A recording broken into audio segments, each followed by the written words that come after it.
She had built an empire from salt water and steel, and tonight, someone inside it was planning to take everything.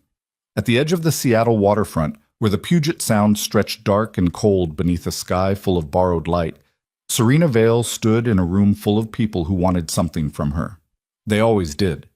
Investors in Italian suits, board members with practiced smiles, journalists angling for a quote they could twist into a headline by morning. She had learned years ago that the only thing more exhausting than climbing was standing still at the top while everyone else sharpened their knives below. She didn't know yet that one of those knives was already moving, and she certainly didn't know that the man who would change everything was standing near the service exit, arguing with a tray of empty champagne glasses, and winning. If this story already has you hooked, hit that like button and drop your city in the comments. I want to see how far this one travels. Stay with us all the way to the end. You won't regret it. The event was called the Pacific Horizon Gala, which was exactly the kind of name that sounded important, without meaning anything specific. It happened every October at the Meridian Club, a converted maritime warehouse perched on the edge of Elliott Bay that some architect had spent a small fortune making look effortless. Exposed steel beams, floor-to-ceiling glass, the city lights of Seattle rippling across the black water 40 feet below. Waitstaff moved through the crowd with the quiet efficiency of people who had been trained never to make eye contact unless spoken to first. Landon Pierce had been spoken to exactly twice in the past 2 hours, and both times it was someone asking him to bring more sparkling water. He didn't mind. Not really. He'd shown up as a +1 to Marcus Webb, his oldest friend and the closest thing to a business partner he had. Marcus ran a marine equipment supply company that had been doing well enough lately to score an invitation to this kind of event, and he dragged Landon along with the logic that you never know who you might meet. Landon had borrowed a jacket from Marcus's closet, a navy blazer 2 inches too long in the sleeve, and stood at the edge of the room feeling precisely as out of place as he looked. He was 32 years old. He ran a small boat repair operation out of a rented slip at Fisherman's Terminal. 3 full-time employees, a 4th he couldn't quite afford but kept anyway because Denny was 64 and had nowhere else to go. And a client list that hovered perpetually between almost stable and quietly desperate. 6 months ago, a major contract had fallen through when the fishing company that had been his anchor client sold their fleet and walked away. Since then, Landon had been managing the business the way you manage a slow leak, stuffing rags into the gaps and hoping for dry weather. He was not, by any reasonable definition, the kind of person who belonged at a $1,500 a plate charity gala. But here he was, holding a glass of sparkling water he'd poured himself because it was free and he was thirsty, watching a room full of people in clothes that probably cost more than his monthly rent. That was when he noticed the woman near the far window. Not because she was beautiful, though she was. Dark hair swept back, a deep green dress, the kind of posture that looks effortless until you realize it's been practiced. He noticed her because she looked exactly the way he felt, trapped, performing, calculating the distance to the nearest exit. She was surrounded by 4 men in suits who were all talking at once, their body language the barely restrained urgency of people who believed their time was more valuable than anyone else's. One of them, older, silver-haired, the aggressive bonhomie of someone who'd been told his whole life that confidence was the same thing as competence, kept touching her arm when he made a point. She kept angling her shoulder away from his hand without being obvious about it. Landon watched her do it 3 times in a row. She was good, practiced. But the 4th time, right as the silver-haired man's hand found its way to her elbow again, he saw her jaw tighten just barely. A half second of something real breaking through the surface. He didn't make a decision exactly. He moved before he'd thought it through, the way you grab a falling object before your brain has processed its falling. He walked across the room, scooped up an empty tray from a passing server who looked mildly offended by this, and appeared at her elbow. "Excuse me," he said, directing it somewhere between her and the suits. "Miss Vale, there's a call you've been waiting for. They said it's urgent." The woman turned and looked at him. Up close, her eyes were darker than he'd expected. There was a brief beat where she was reading him, assessing, deciding. Then something shifted. "Right," she said. "Thank you." And to the men, "Gentlemen, I'll find you in a few minutes." She walked with him. He held the empty tray like it meant something. They made it to a service corridor behind a set of heavy curtains before she stopped walking and turned to face him. "You're not staff," she said. It wasn't a question. "Borrowed a tray." "For what?" "You looked like you needed an exit." He paused. "I could be wrong." She looked at him for a long second, then she almost smiled. Not quite, but almost. "You're not wrong." She held out her hand.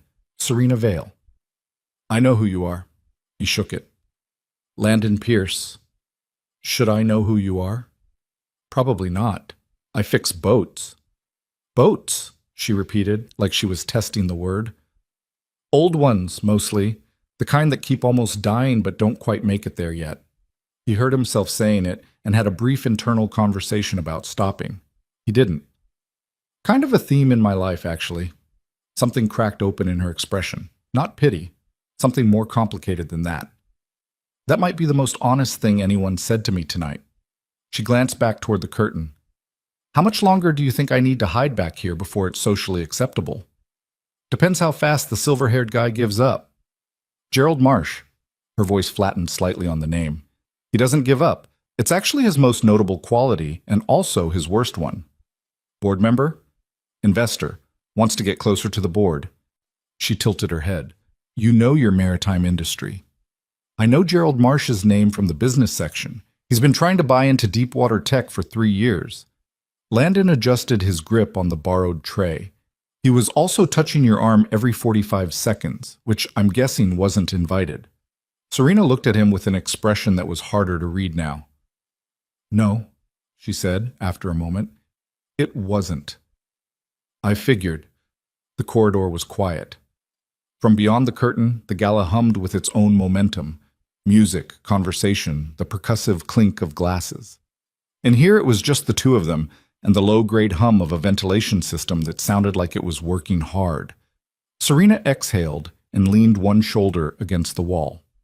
The deliberate posture from the main room had slipped away. She looked tired.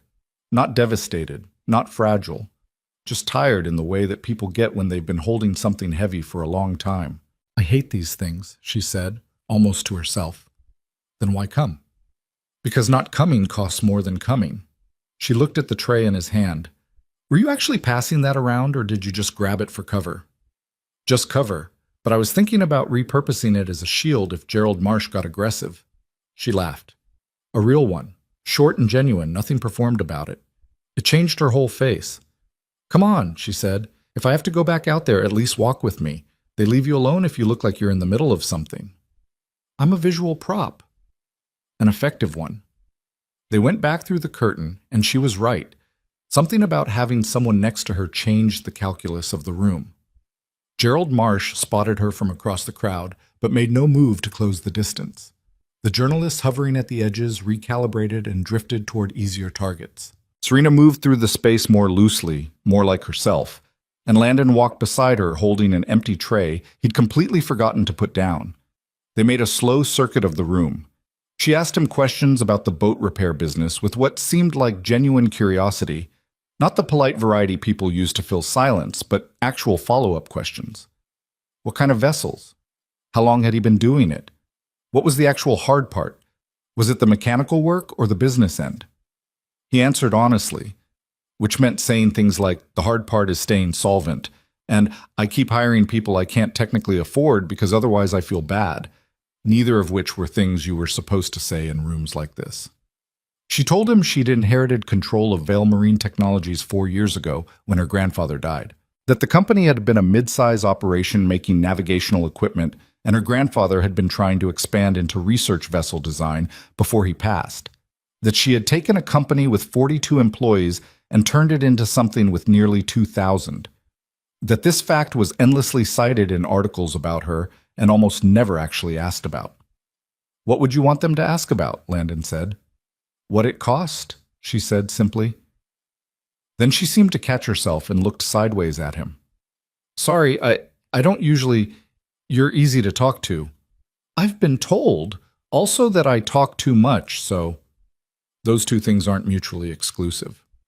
He noticed toward the end of the evening that the room had thinned, The kind of gradual exit that happens after 10 when the official program winds down and people start calculating their drives home. The reporters were mostly gone. Gerald Marsh was talking to a cluster of people near the bar, his back to the room. Serena had been stopped briefly by someone she clearly needed to speak to, a woman with an organization name on her lanyard, something charity adjacent, and Landon had stepped back to give them space. He'd ended up near the window. The view of the Sound was extraordinary from here, the water dark and enormous under a cloud-diffused moon, the lights of the ferries blinking their patient paths across the bay. He'd been looking at water his whole life. He still wasn't tired of it. "Nice, isn't it?" He turned. Serena had finished her conversation and come to stand beside him. She was closer than she needed to be. The room behind them was just noise now, irrelevant. "Best thing about the venue," he said. She looked out at the water for a moment. Then she said quietly, "My grandfather used to say the Sound was the only honest thing about Seattle. Everything else here is performing for someone." Landon didn't say anything. He looked out at the black water and thought about that. "He sounds like he was interesting," he said finally. "He was the best person I knew." She said it without sentiment, just factual weight. They stood there for a moment in the comfortable silence of two people who had discovered, against reasonable odds, that they didn't need to fill the air between them.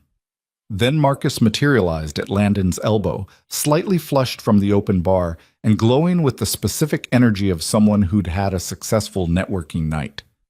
"There you are. I've been looking for you for—" He stopped when he saw Serena, and the flush on his face deepened one register.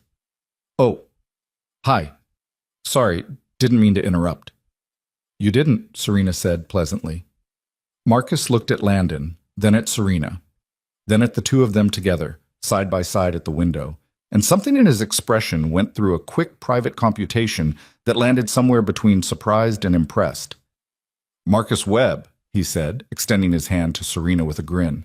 "Landon's business associate and apparently terrible chaperone." "Serena Vale," she said, shaking it. "Oh, I know." Marcus glanced at Landon. "You've been standing here talking to Serena Vale." "That's what's been happening, yeah. For like 2 hours. Give or take." Marcus looked genuinely delighted. "Buddy, can you give us a minute?" Landon said. "Absolutely. Take your time. I'll just be over here having a small cardiac event." Marcus wandered toward the bar with a smile broad enough to be considered a navigation hazard. Serena watched him go. "He seems like he keeps things interesting." That's the kindest way to describe him. Landon looked toward the exit, where Marcus was now almost certainly telling the story of what he'd just witnessed to the nearest willing listener. "I should probably go rescue whatever narrative he's currently constructing." "Probably."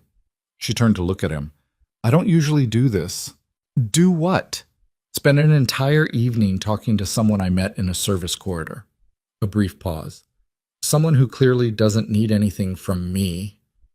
"Oh, I've needed things tonight. The free sparkling water alone has been a real highlight."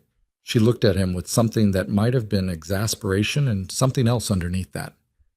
"I'm serious. It was—" She seemed to be searching for the right word and picking carefully.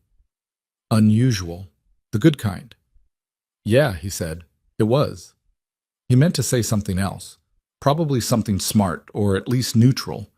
Instead, because his brain and his mouth had a somewhat casual relationship with each other, what came out was, "Whoever ends up staying by your side through all of that." He gestured vaguely at the room, at the reporters, at Gerald Marsh's oblivious back, at the whole heavy machinery of her life. "They're going to be one lucky person." He'd said it lightly. Lightly enough that it could be a throwaway line, a compliment between strangers, something that dissolved harmlessly in the air. But she didn't look away. And what she said next, quietly, with a precision that left no room for ambiguity, "I was hoping it could be you." The room went on existing around them. The remaining guests laughed at something near the bar. A waiter collected glasses with practiced efficiency. The Sound lay black and patient beyond the glass. Landon looked at her. She looked back. He couldn't quite read the expression, or rather, he could read it, and the reading made him uncomfortable because it wasn't the polished performance he'd half expected. It was something unguarded and slightly terrifying, the look of someone who'd said a true thing out loud. He laughed. He didn't mean to, but he laughed. The automatic laugh of a person whose first reflex when confronted with something real is to make it smaller. You don't have to. I know I don't have to. She smiled, not the almost smile from the corridor, not the laugh from earlier, something quieter. I'll see you around, Landon Pierce. She moved away. Someone caught her at the edge of the room, a board member, from the body language, and she stepped back into her professional self so smoothly it was like watching water close over a stone. He stood at the window for another minute, looking at the sound. Then Marcus was back at his elbow, holding 2 glasses of water with the demeanor of someone delivering sacred objects. I don't want to make a big thing of this, Marcus said, making a big thing of this.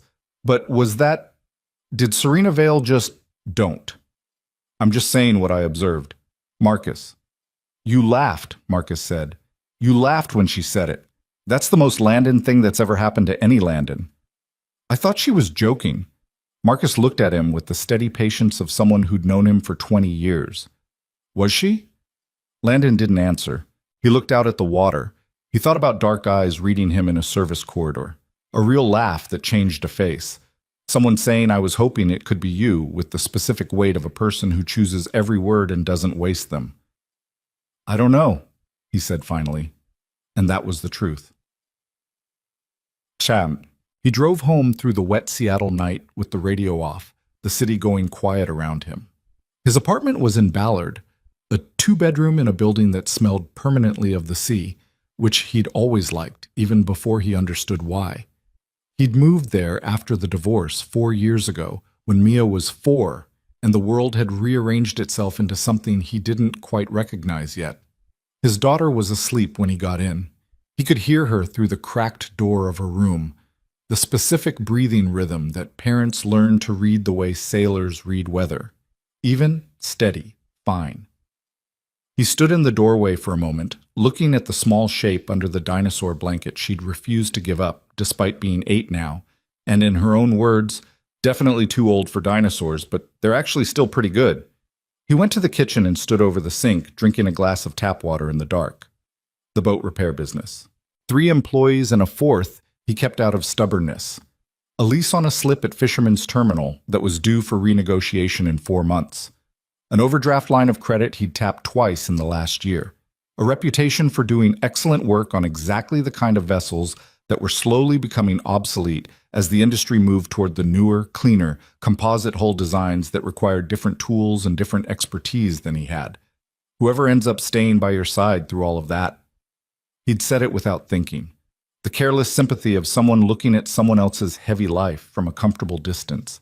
But standing in his kitchen at midnight with an overdraft he didn't mention to anyone, and a daughter asleep down the hall in a dinosaur blanket, Landon understood something he hadn't quite looked at directly in a while. His life was also heavy. He'd just gotten so used to the weight he'd stopped noticing he was carrying it. He rinsed the glass, went to bed. Lay in the dark looking at the ceiling, listening to the Ballard night, a distant foghorn, the occasional car on the wet street below, the particular quiet of a city that never goes entirely silent. He thought, she wasn't joking. He thought, she was absolutely joking. He thought, I have no idea what she was doing. He slept badly and woke early, which was normal. Made coffee. Walked Mia to the school bus. Drove to the terminal in the gray October morning and spent the first 2 hours replacing a rotted cleat mount on a 30-foot sloop, whose owner kept apologizing for the condition of the vessel in a way that suggested he'd been putting off the repair for some time. By noon, he'd mostly stopped thinking about the gala. By Friday, he'd almost entirely stopped.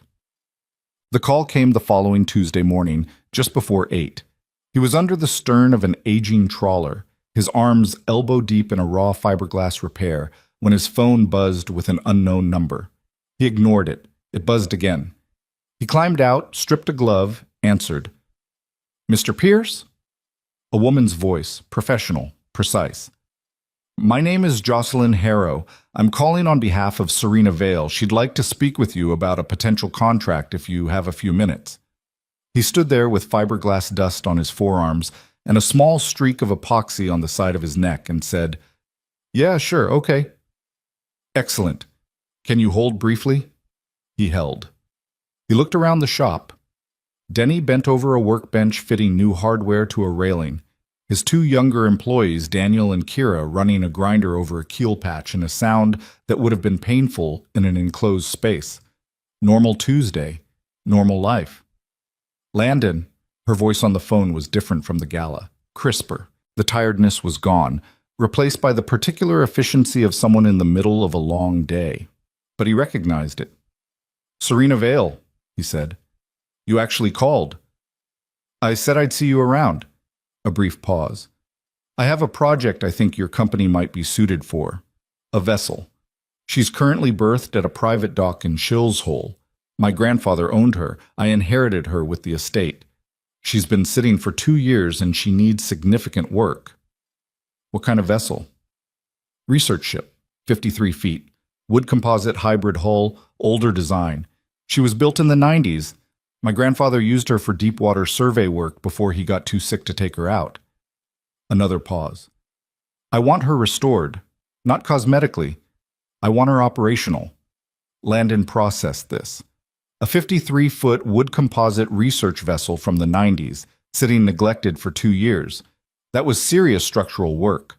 A minimum of several months if the damage was what he expected, potentially longer. I'd need to come look at her before I could give you anything realistic. I know. Can you come Thursday? I can come Thursday. Good. Something in her voice shifted a fraction. Landon, I want to be straightforward with you. The reason I'm calling you specifically and not a larger firm is that I don't want this project publicized. She was my grandfather's, and the work she carried is... There are things about her I'm not ready to put in front of a crew of 50 people I don't know. A beat. I want someone who actually cares about old boats. I care about old boats, he said. It's honestly my main personality trait. She was quiet for a moment, and he thought he could almost hear the almost smile. Thursday then, 8 o'clock. I'll text you the dock address. Okay? And Landon. Her voice was even, calibrated. Try not to be surprised that I called. The line went dead. He stood in the shop holding the phone, with fiberglass dust on his arms and an epoxy streak drying against his neck. Denny had stopped working and was looking at him with the particular interest of a man who'd been around long enough to read situations from a distance. Good call, Denny said. Could be a contract, Landon said. Big? Yeah, could be big. He looked at the phone in his hand. Don't tell Daniel and Kira yet. I need to look at the job first. Smart, Denny said, and went back to his hardware. Landon put the phone in his pocket and climbed back under the trawler. The epoxy repair needed another 40 minutes. He focused on that. He did not spend 40 minutes thinking about Serena Vale. He spent about 35 minutes thinking about her, and 5 on the epoxy, which was not ideal, but was what it was. Thursday morning arrived gray and cold. The kind of Seattle October morning that looked like it was going to rain for the entire rest of the calendar year. Landon got to the Shilshole address at 7:55, which for him was late. He was normally a 7 o'clock person, and found the private dock gate already open with a keypad code Serena had texted him the night before. The vessel was at the far end of the dock. He saw her from 30 yards away and stopped walking. She was a 53-foot Crowley research design, mid-90s vintage, and even neglected she was something. The kind of boat that had been built by people who believed vessels should be built to last, not built to be replaced.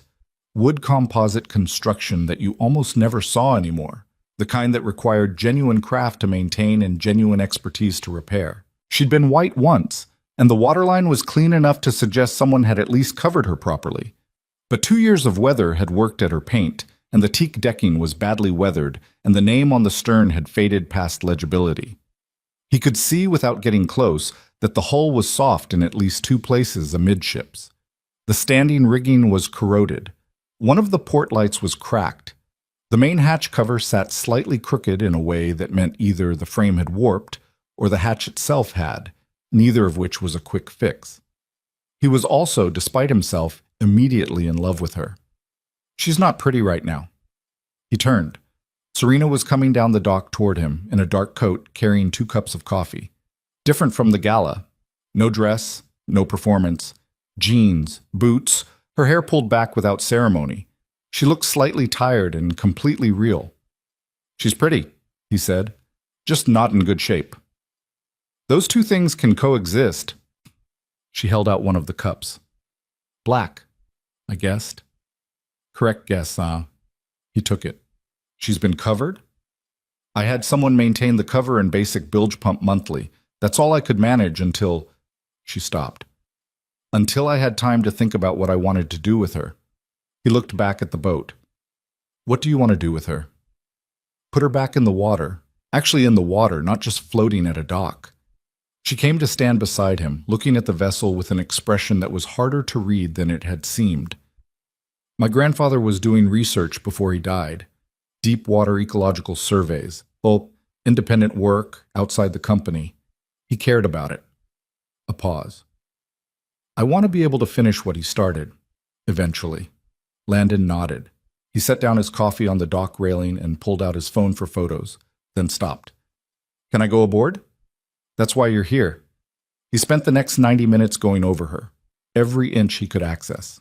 The hull soft spots he'd identified from the dock were worse than he'd expected in one place and better in another, which was about average for this kind of survey. The keel bolts needed inspection. He couldn't do that without haul-out. The electrical system was a write-off. He'd need to strip and rerun from the panel forward. The engine, a Volvo diesel that was old but theoretically repairable, turned over when he hit the starter, which was more than he'd expected. The interior was something else entirely.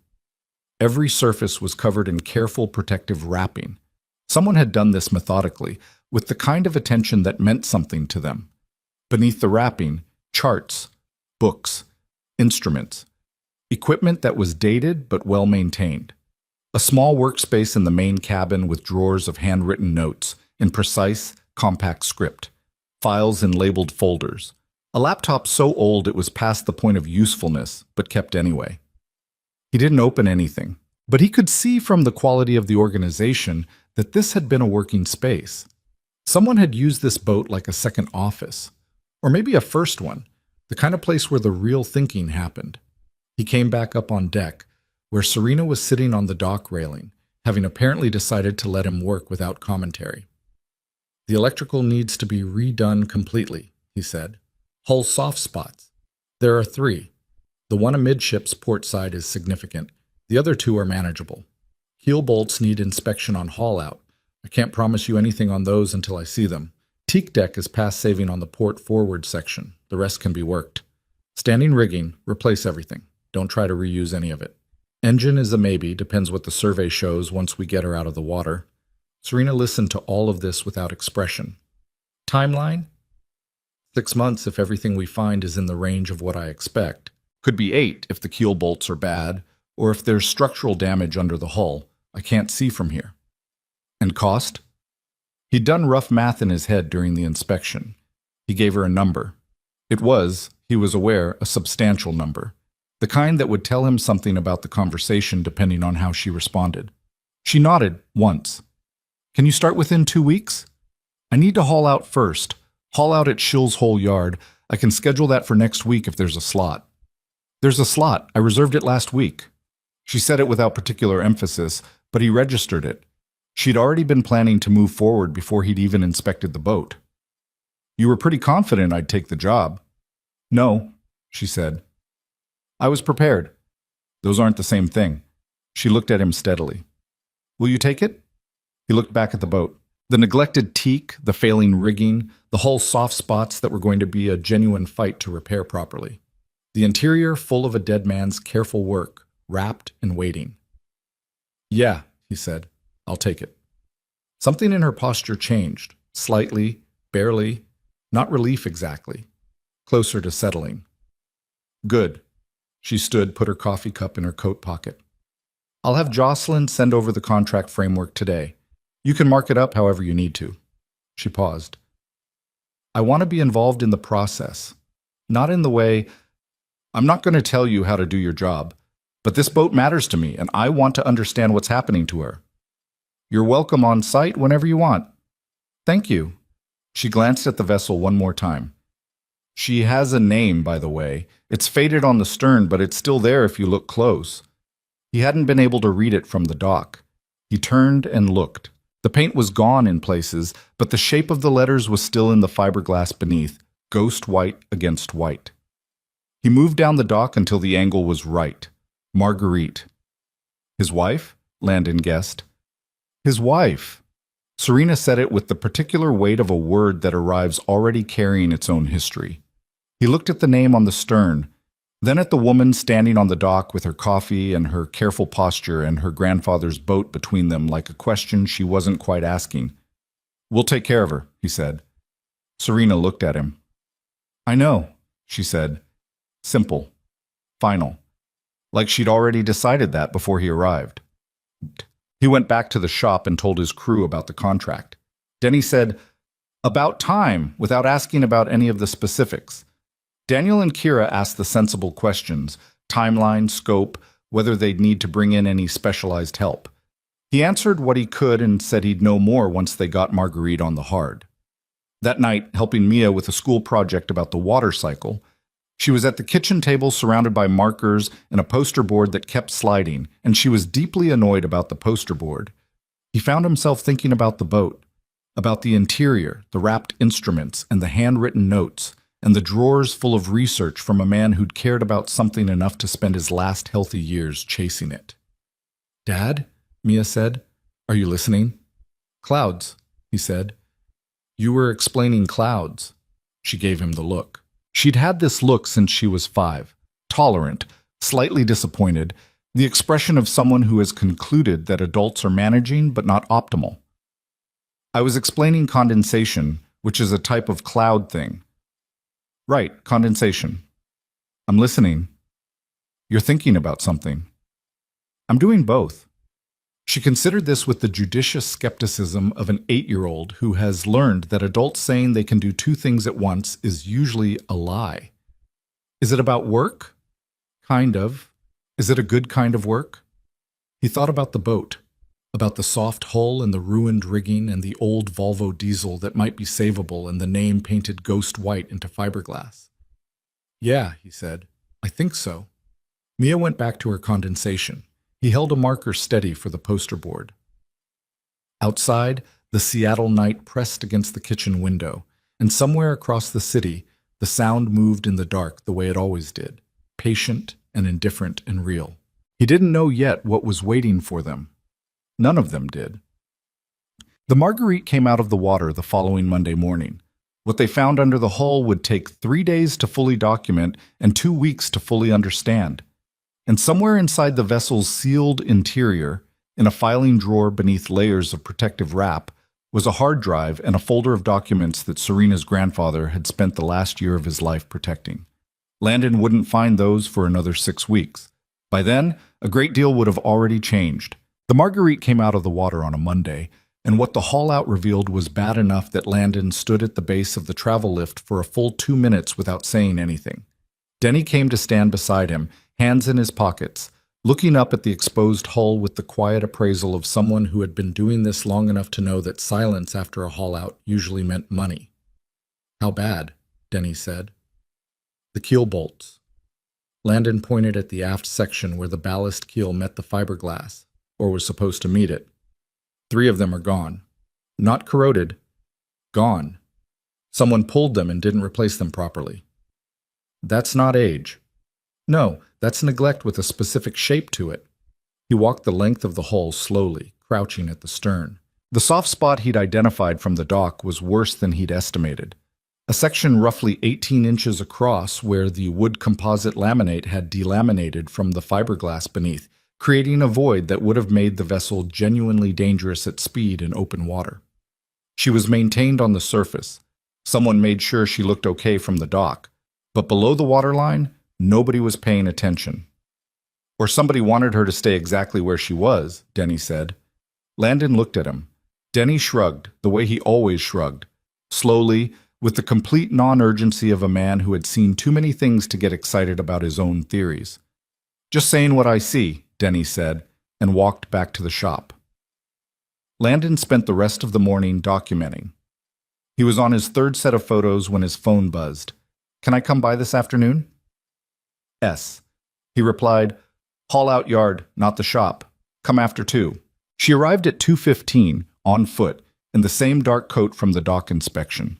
She walked the length of the Marguerite slowly, the way he'd walked it, looking without speaking first, which he'd noticed was something she did, looked before she talked. He appreciated that in people. She stopped at the delaminated section. "That's significant." "Yeah." "You said it might be manageable." "I said the other 2 soft spots were manageable. This one I couldn't fully assess until she was out of the water." He came to stand beside her. "The keel bolts are the bigger concern. 3 of them were improperly replaced at some point. Wrong size, wrong grade. One of them came out when we lifted her." Serena looked at the hull. Her expression was controlled, but he'd spent enough hours around her now to read past the control. Something underneath it was tight. When would that have been done? Based on the corrosion pattern around the replacements, I'd say 18 months to 2 years ago. Not original work. She was quiet for a moment. "She was in active use 2.5 years ago. My grandfather took her out 3 weeks before he was diagnosed. So someone worked on her between then and when she was covered.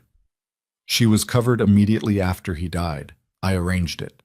Her voice was flat in the specific way of a person keeping something compressed, which means it was done while he was sick, while she was still active. Landon didn't say anything. The implication was there without needing to be said. Someone had accessed the vessel during the period when her grandfather was sick and dying and not paying attention to what was happening at the dock. "Who had access to her?" he said. "Besides my grandfather. His estate manager for a time. A few people from the company who handled the inventory of his assets after he died." She turned and looked at him. "I need to know something. What you're describing, the keel bolts especially. If someone wanted to make sure this vessel never went back in the water, is this how they'd do it?" He held her gaze. "It's one way. Not obviously sabotage. It looks like deferred maintenance. But the specific combination of things wrong with her below the waterline, yes. If you wanted a boat to slowly become too dangerous to sail without appearing to have touched her, this would be in the direction of how you do it." She nodded. "Once." The expression didn't change. "Fix her," she said. "All of it. Whatever it takes." "That's what you're paying me for." "I'm also paying you to not discuss the specifics of this work with anyone outside your crew." "That was already in the contract." "I know." She looked at the hull one more time. "My grandfather built something important on that boat, Landon. Whatever he was researching in the last 2 years of his life, I think someone didn't want it finished. He wanted to ask more. He could see she wasn't going to give him more, not today." "Okay," he said. "We'll take care of her." She looked at him. "You keep saying that." "I keep meaning it." Something shifted in her face, not warmth exactly, more like recognition. Then she put it back where it had come from and pulled her phone out to take her own photographs of the hull, and the moment was just a moment again. The weeks that followed fell into a rhythm that Landon hadn't expected. Serena came to the yard 3 times in the first week, and twice a week after that. She never hovered. She'd arrive, look at whatever progress had been made, ask specific questions, and then either stay for an hour or leave in 20 minutes, depending on what her day held. She didn't pretend to know more about boat restoration than she did, which was almost nothing, but she asked good questions and remembered the answers, and she had the unusual quality of being able to watch people work without making them feel observed. Denny liked her immediately, which was not something Denny did easily or quickly. He'd decided within the first week that she was no bullshit, which from Denny was equivalent to a formal endorsement. Daniel and Kira were starstruck for about 4 days, and then got over it when they realized she wasn't going to act like a billionaire or expect them to act any particular way around her. She brought coffee sometimes. She didn't make a performance of it. The work itself was absorbing and occasionally infuriating in exactly the way that Landon loved. The keel bolts took a week to properly rebed and torque. The delaminated hull section required a layup repair that he and Daniel had to do in 2 stages because the cure cycle demanded it, and there was no shortcutting the chemistry. The electrical system came out in pieces over the better part of 10 days. miles of corroded wiring that Kira extracted with methodical patience while narrating her disgust at whoever had originally installed it. On a Thursday in mid-November, Landon was below deck rerunning the main power distribution when he heard footsteps on the boarding ramp, and then Serena's voice, and then a second voice, smaller and higher, saying, "Whoa!" He came up through the main hatch to find Serena standing on the dock beside an 8-year-old girl in a green jacket and rubber boots, who was staring at the Marguerite with the total absorption of someone encountering something categorically excellent. "Landon," Serena said, "I hope this is okay. My afternoon appointment canceled, and Mia's school had a half day, and your daughter was standing outside the terminal gate, looking like she was trying to will the security code into existence." "I knew where it was," Mia said. "I just didn't have it." "She called me from the gate," Serena said, "because apparently I'm in your phone as Marguerite Job." "That's my contact name," Landon said. "It's not the most romantic label I've ever had," Serena said, "but I've had worse." Mia was still looking at the boat. "Is this the one? The one you've been working on?" "This is the one." She turned to look at Serena with the directness that children deploy before they learn to be subtle. "Is this your boat?" "It was my grandfather's," Serena said. "Now it's mine." "What's it called?" "Marguerite. That was his wife's name." Mia considered this. "She died?" "A long time ago. And he named his boat after her, so she was still kind of around." Serena was quiet for a moment. "Yes," she said. "I think that's exactly right." Mia looked at the boat again with new respect, then at Serena, then back at the boat. "Can I go inside?" "If your dad says it's okay." "Dad?" Landon was watching Serena's face. She'd gone somewhere briefly, somewhere private and unguarded, and was coming back. "Yeah, go ahead. Stay out of the forward cabin. We've got tools everywhere." Mia went up the boarding ramp with the focused energy of a child who has been given permission to explore something. They could hear her moving around inside, her boots on the new teak sections they'd laid in the past week, the occasional "oh cool" drifting up through the open hatch. Serena looked at him. "She's a lot like you." "How do you mean?" The way she looked at the boat before she said anything, taking it in first. A brief pause. "She's good." "She is," he said. "Simple as that." They stood on the dock in the November cold. The yard was quieter in the afternoon. Most of the crews working other vessels had knocked off by now, and it was just the sound of the water and the distant industrial hum of the city, and from inside the Marguerite, the sound of his daughter discovering an old barometer and trying to figure out what it measured. "Can I ask you something?" he said. "You can ask." "The research your grandfather was doing, you said you thought someone didn't want it finished." He looked at her. "Is that someone inside your company?" She held his gaze for a moment without answering. He'd noticed she did this. Took the time to decide how much she was going to say before she said it. He'd started to appreciate it as a quality, even when it was frustrating. "I don't know yet," she said finally. "There are people at Vale Marine who've been trying to redirect the company's focus for the past year, away from the research side toward faster commercial returns. My grandfather built the research division. He believed it was where the real value was.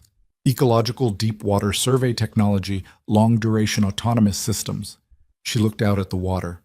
"There are members of my board who think that's a vanity project, who want to sell the division and consolidate around what's already profitable. And you don't." "My grandfather spent 40 years building something he believed in. I'm not selling it so 3 people in expensive suits can hit a quarterly number." Her jaw tightened. "But they're persistent.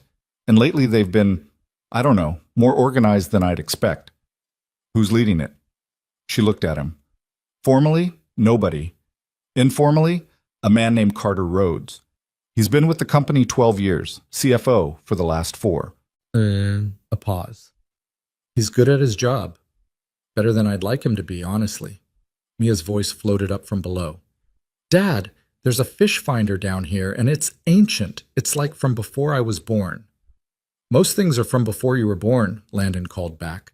"That's technically true, but still means it's old." Serena almost smiled. Almost. "How long has it just been the 2 of you?" "Since she was 4. He didn't elaborate. She didn't push.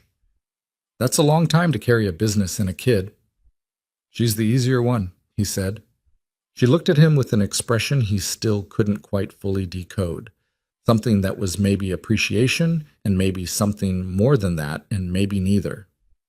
I should get her back to the gate before dark, she said. But if it's okay, I'd like to come back Saturday.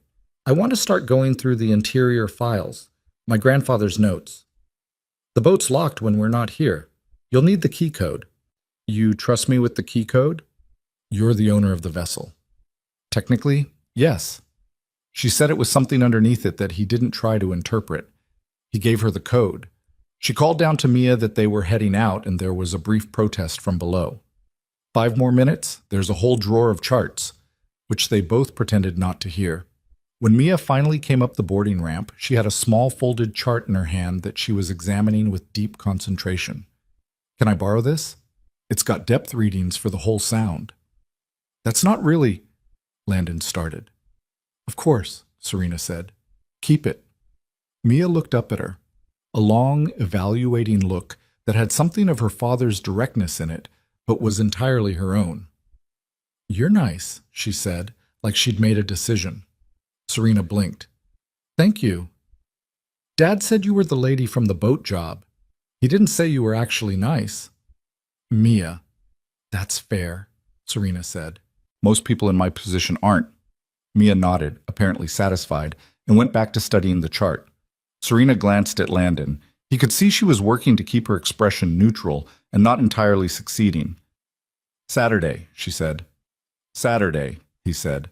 She walked back up the dock. Mia watched her go, then looked at her father with the expression she used when she had something to say that she was deciding whether or not to actually say. What? He said. Nothing, Mia said. That's a very loud nothing. She went back to the chart. I'm just looking at the depth readings, Dad. Serena came on Saturday, and the 2 Saturdays after that, and what she found in her grandfather's files took her longer than she'd expected. Landon gave her space to work. He'd come in, do his own tasks, and she'd be at the main cabin table with folders spread around her and a laptop open, and they'd talk when there was something to talk about, and let the silence be what it was when there wasn't. It was the most comfortable working silence he'd had in a long time. He wasn't sure what to do with that. The research notes were meticulous. Victor Vale, Serena's grandfather, had been, from what Landon could piece together from what she shared, a methodical man with a specific obsession. He'd been developing a long-duration underwater survey system that used passive acoustic technology to map deep-water ecosystems with a precision that existing commercial technology couldn't touch. Low power consumption, high accuracy, deployable from a vessel like the Marguerite without a full research crew. The kind of technology that could have applications in commercial fishery management, maritime environmental compliance, offshore construction planning. This is worth money, Landon said on the 3rd Saturday, looking at one of the technical schematics she'd placed in front of him for a second opinion on the mechanical components. A lot of money, Serena said. She was sitting across from him with her hands wrapped around a coffee cup that had gone cold. He filed provisional patents on the core signal processing architecture 2 years before he died. The question is, what happened to those filings? You don't know. The company's IP team is handling the estate filings. I've been asking for a full inventory for 4 months. Her voice was even, but there was something underneath it. I keep getting told it's being compiled. Landon looked at the schematic. This kind of technology. Who in the deep water survey space would want it? She looked at him steadily. Several companies, including one named Northgate Marine Systems, which is a competitor we've been in conflict with over a government contract for 2 years. And Carter Rhodes. Carter Rhodes was on the committee that flagged the research division as a non-core asset 8 months ago. She said it without emphasis. The emphasis wasn't needed. He set down the schematic. Serena. I know. You need to talk to someone about this. A lawyer, not just me. I have lawyers. A pause. I have a lot of lawyers. What I don't have is evidence. I have a pattern that looks like something and a dead man's research notes and a boat that someone apparently tried to make unsaleable. She pushed the schematic aside and looked at the table for a moment.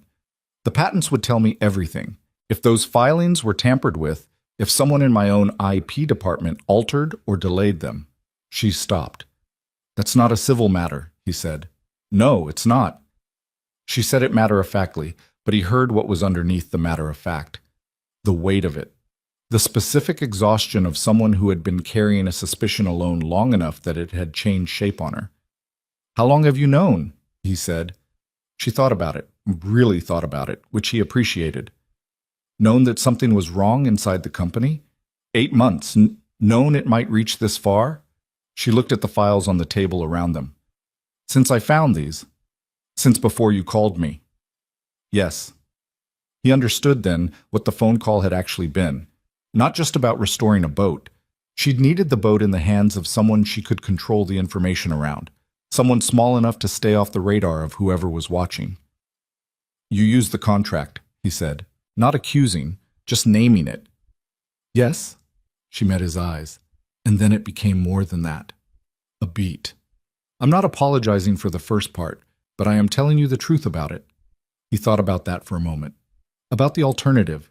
Not knowing, not being here. The Marguerite sitting in the water with her bad keel bolts and her hidden files and no one paying attention. Okay, he said. She looked at him. That's it? Okay? You were trying to protect something your grandfather built. I get that. He picked up his coffee. Just don't lie to me going forward. I haven't lied to you. I know, don't start. He held her gaze. We clear? Something moved in her expression, something he'd seen before and not quite named. We're clear, she said. They sat for a moment in the quiet of the cabin. Outside, the November water moved against the hull. The yard was empty on a Saturday afternoon, just the two of them, and the files, and the slow work of understanding what had been hidden and why. My grandfather trusted people easily, Serena said after a while. She wasn't looking at him, she was looking at the files. He believed in the best version of people until they showed him something different. He thought it was one of his weaknesses. A pause. I used to think it was too. I've been the opposite for years. Assume the worst, manage accordingly. She finally looked up. You're the first person in a long time who made me think that might be costing me something. He didn't have a response to that. He wasn't sure he was supposed to. Don't tell me to be careful, she said, reading something in his expression. I know to be careful. I was going to say I think your grandfather was probably right. She looked at him. The cabin light was low and the afternoon was going gray outside the port lights, and she looked tired and real and nothing like the woman at the center of a glossy magazine profile. She looked like someone who had been holding a heavy thing alone for a long time and was only now, slowly, beginning to put it down. He would have liked you, she said. Based on what? You fixed his boat. She smiled. A real one, the kind she used rarely and without warning. And you're honest even when it's inconvenient. That last part gets me in trouble regularly. I believe it. The afternoon light changed. She gathered her files into their folders with the same methodical care her grandfather had used to store them, and he put the tools away, and they walked out into the cold November dusk together without discussing whether they were going the same direction. They were. Until they weren't, and then they said goodbye on the terminal street, and she went one way and he went another. He drove home with the heater running. He thought about what she'd said about her grandfather, about assuming the best until shown otherwise. He thought about the files below decks on the Marguerite, full of a dead man's careful work, about keel bolts pulled and replaced with the wrong grade, by hands that had known what they were doing, about Carter Roads and 4 months of unanswered requests and a patent filing that was supposedly being compiled. He thought about the way Serena had looked when she said, I'm not apologizing for the first part. The absolute steadiness of it, the self-awareness, the small, precise offering of honesty that followed. He was not, he understood, falling for someone uncomplicated. He was also not, he was increasingly clear about, falling for someone he could walk away from easily. When he got home, Mia was at the kitchen table again. The sound depth chart from the Marguerite was on the wall above her desk now, pinned carefully with thumbtacks at each corner. How's the boat? She said, without looking up from her homework. Getting better, he said. How's Serena? He looked at his daughter. She still wasn't looking up. Fine, he said. Hmm, Mia said. He went to start dinner. Outside, the Seattle night came in off the water, cold and patient, carrying the smell of the sound and the distant foghorns and everything that was still to come. The storm came in off the Pacific on a Wednesday, which nobody had fully predicted. The National Weather Service had been calling for wind and heavy rain. Standard November coastal weather, the kind Seattle absorbed without much discussion. But what arrived Wednesday night was something with more intention to it. The kind of system that doesn't announce itself until it's already on top of you. The barometric pressure dropping fast enough that Landon felt it as a headache behind his left eye before he checked the weather app and understood what it meant. He called the yard at 6 in the morning and got no answer, so he drove down himself in the dark and spent an hour and a half reinforcing the Marguerite's dock lines and checking the bilge pump and making sure everything below decks was secure. The boat moved restlessly against the dock in a way that felt almost impatient. He stood on the deck in the rain for a moment after he'd done everything useful, looking out at the Sound where the whitecaps were already building in the early light, and he felt that particular thing that comes sometimes when weather is moving. The sensation of something large and indifferent asserting itself over everything small and human. He was back home changing into dry clothes when his phone lit up with Serena's name. "You're awake," he said. "I never slept." Her voice had a different quality to it, tight in a specific way he hadn't heard before. "I need to tell you something." "Okay." "I found the patents." He stopped with his shirt half buttoned. "Where?" "In the company system, or rather, what's left of them." A pause that had weight in it. "The original provisional filings are there, but the continuation applications, the ones that would have formalized protection on the core technology, they were abandoned 8 months ago. Someone filed a withdrawal on my grandfather's behalf using his estate authorization. He'd been dead for 2 years by then." "Yes." Another pause. "The authorization was backdated. It was done carefully, careful enough that our own legal team didn't flag it." Landon sat down on the edge of his bed. Outside, the wind was picking up, the first serious gusts moving through the Ballard streets and rattling something loose on the building across the way. Who had estate authorization access? 3 people in the IP department, and Carter Rhodes, who countersigned all estate-related filings in his capacity as CFO. Her voice was controlled, almost too controlled. "I got into the system audit log last night. Someone accessed the filing records from a terminal in the Financial Technology Division. 3 weeks ago." "What's in the Financial Technology Division?" "Carter's direct team." A breath that wasn't quite steady. "And a joint venture partner we've been developing for the past 6 months, a company called Northgate Marine Systems."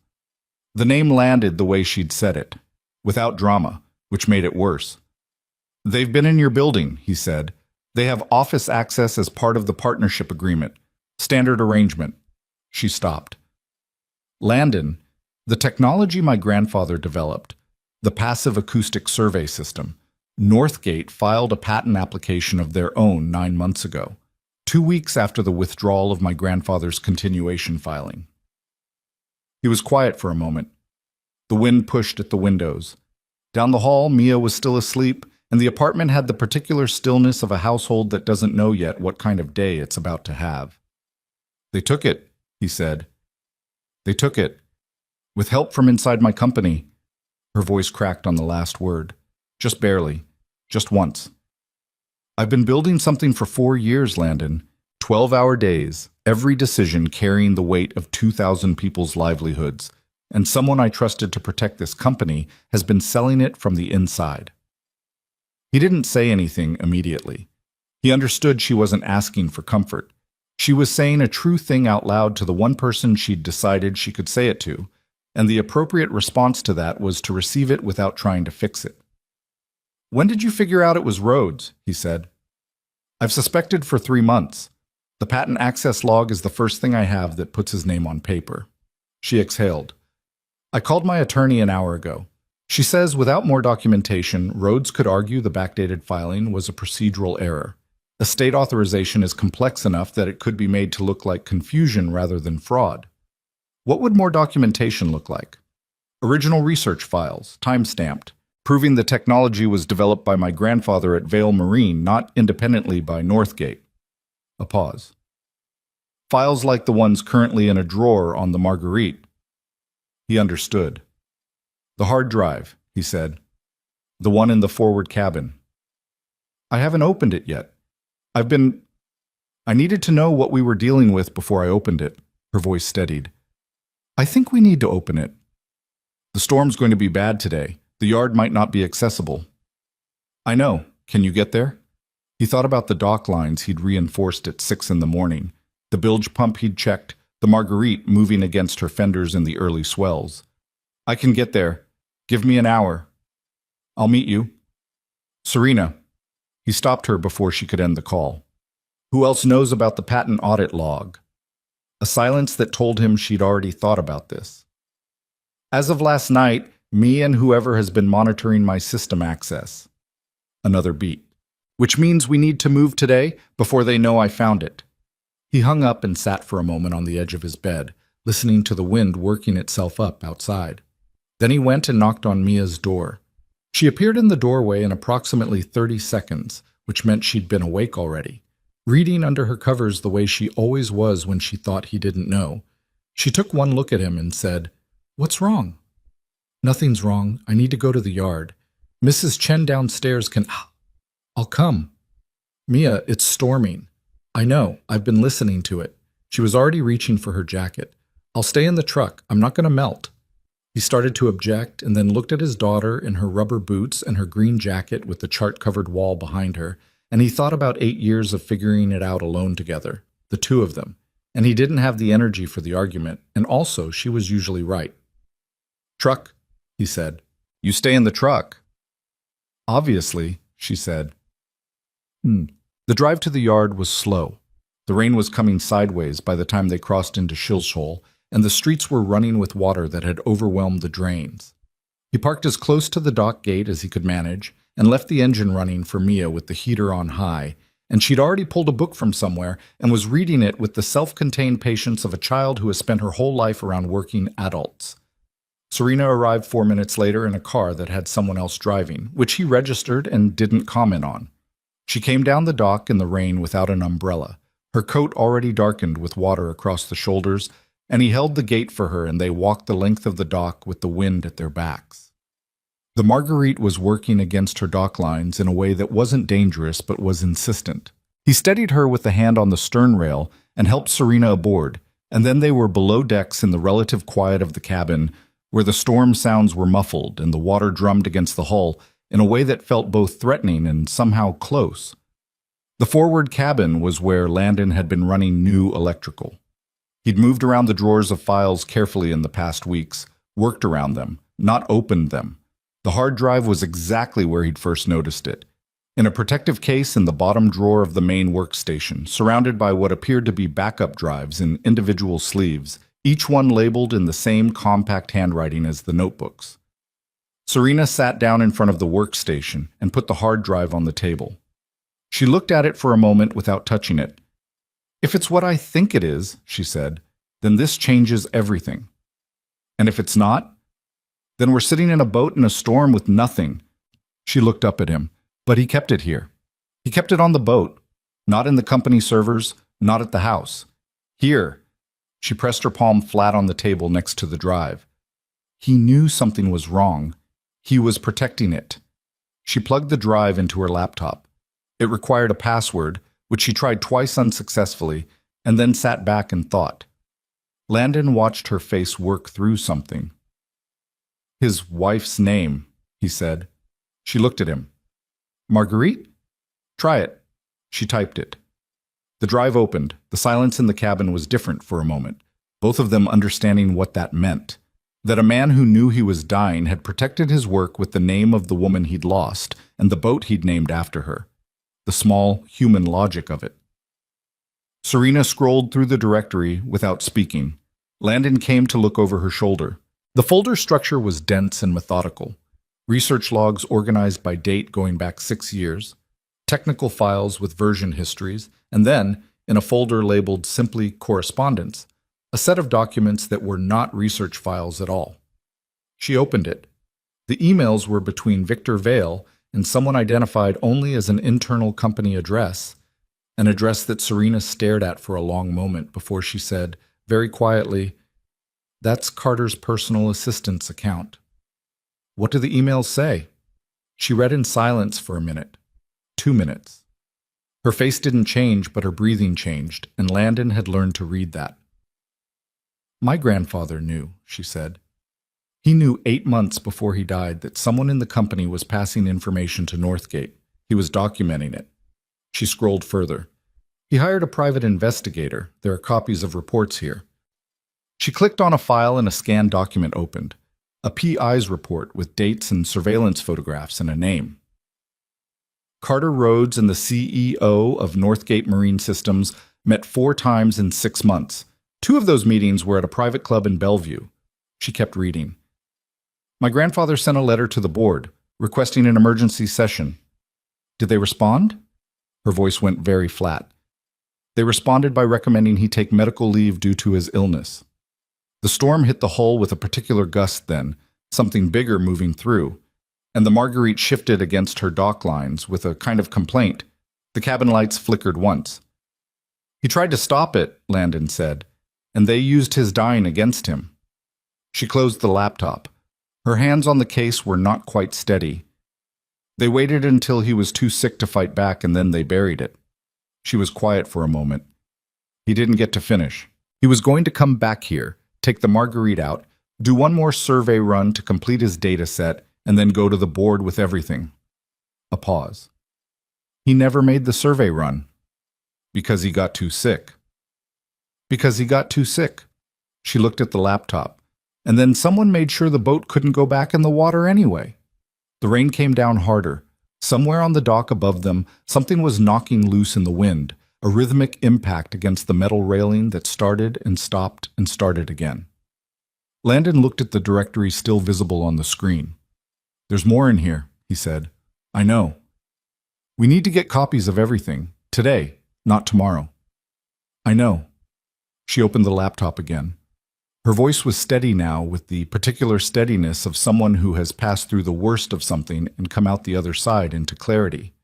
"I need to call my attorney, and I need to do it without using the company network." She looked at him. "Can I use your phone?" He handed it to her.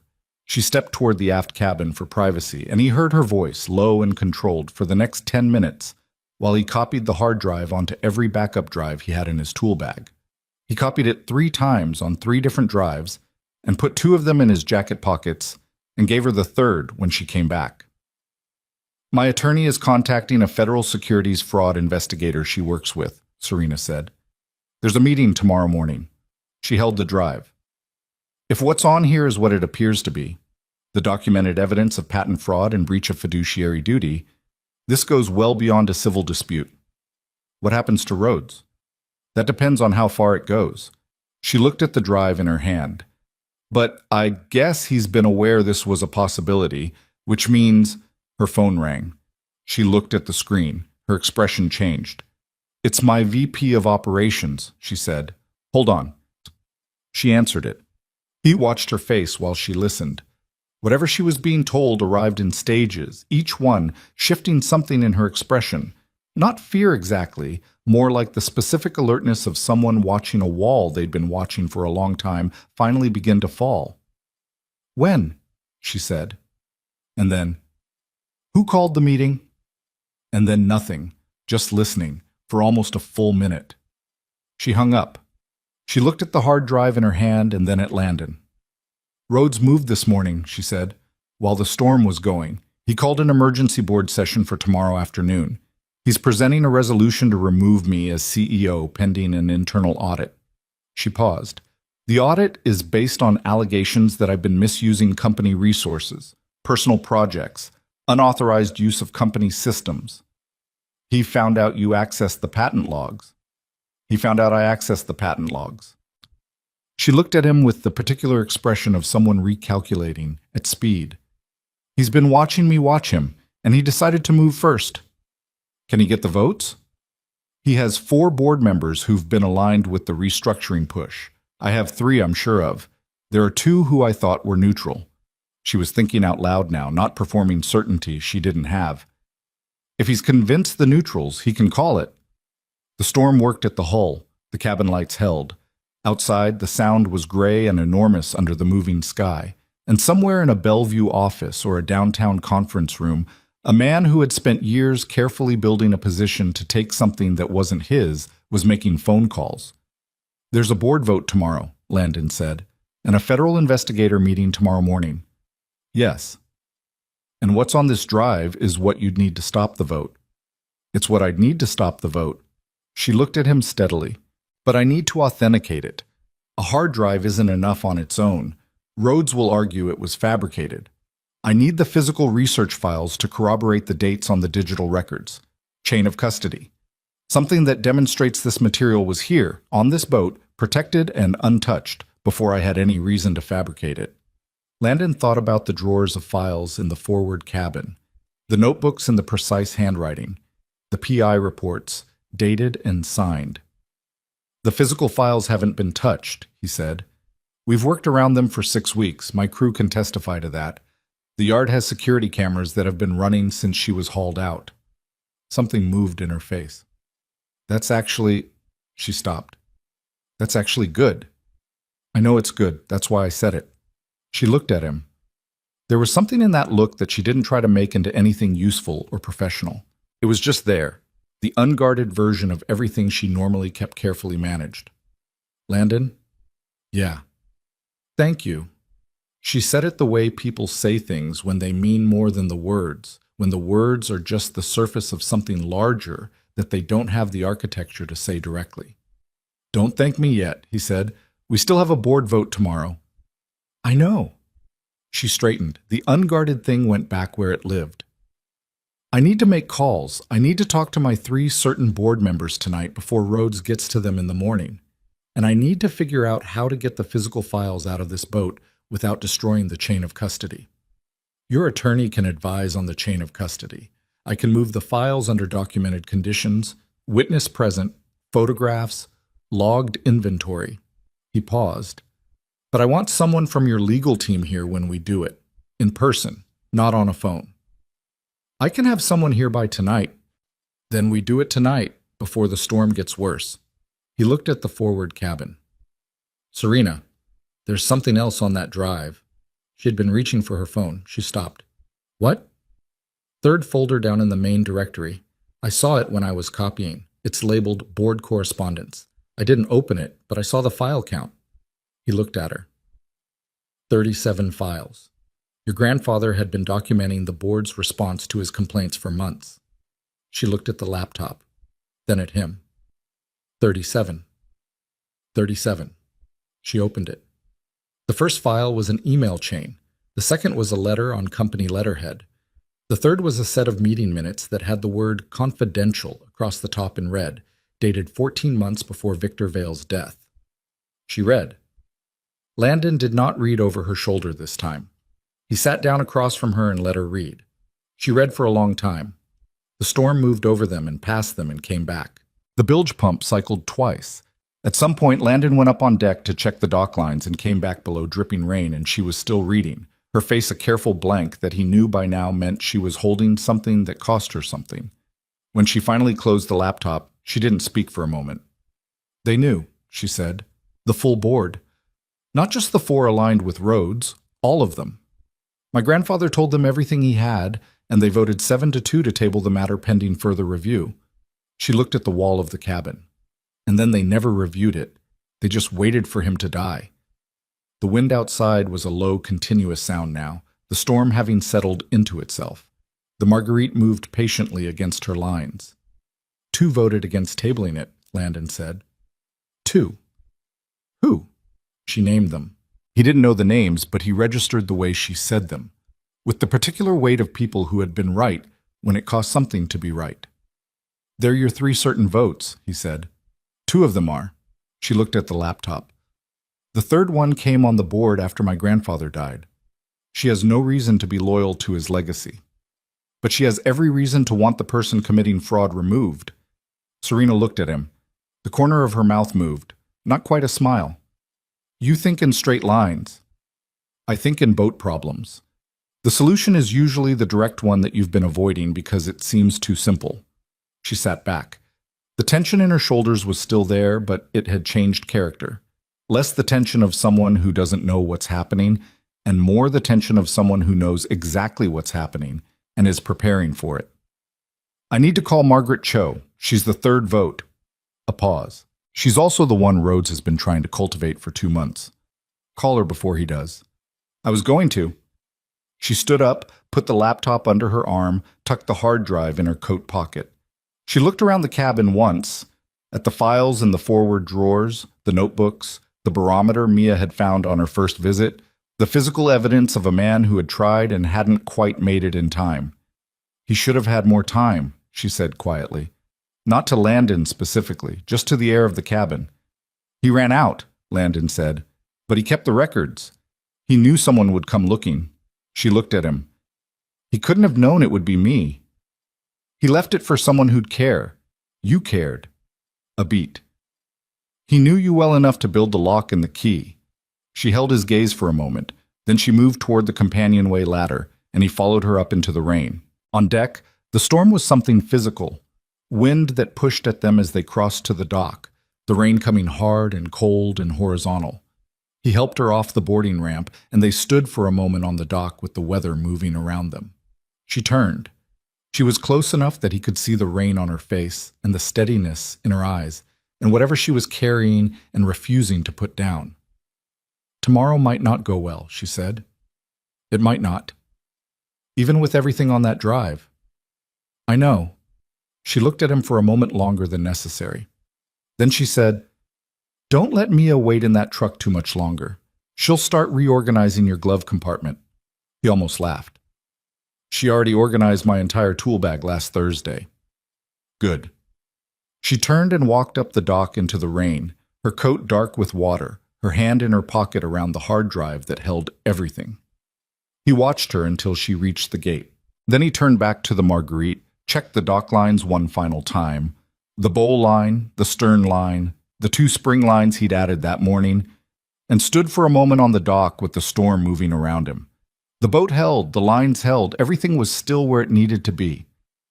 He went back to the truck. Mia was not reading her book. She was watching the dock gate. When she saw him coming, she turned forward and picked up her book with the specific casualness of someone who had absolutely not been watching. How's the boat? She said. Secure. How's Serena? He got in the truck. He sat for a moment with the rain on the windshield and the heater running and his daughter beside him pretending to read her book. She's going to be okay, he said. Mia turned a page she hadn't read. Are you sure? He thought about the hard drive in a pocket. 37 files, a dead man's careful record of everything that had been done to what he built. The specific patient preparation of someone who believed someone else would come looking. Yeah, he said. I'm pretty sure. He started the truck. Outside, the storm moved over Seattle the way storms do. Without caring, without hurry, following its own logic entirely. The sound was somewhere behind the rain, dark and cold and exactly what it had always been. They drove home through the weather, and Mia eventually put the book down and watched the rain on the windows, and neither of them said anything else because there wasn't anything else that needed to be said. The storm broke sometime before dawn, and by morning Seattle had that particular washed quality it gets after serious weather. The air cold and clean, the streets still running with water in the gutters, the sky a flat gray that was different from the storm gray, quieter, like something that had said its piece and was done talking.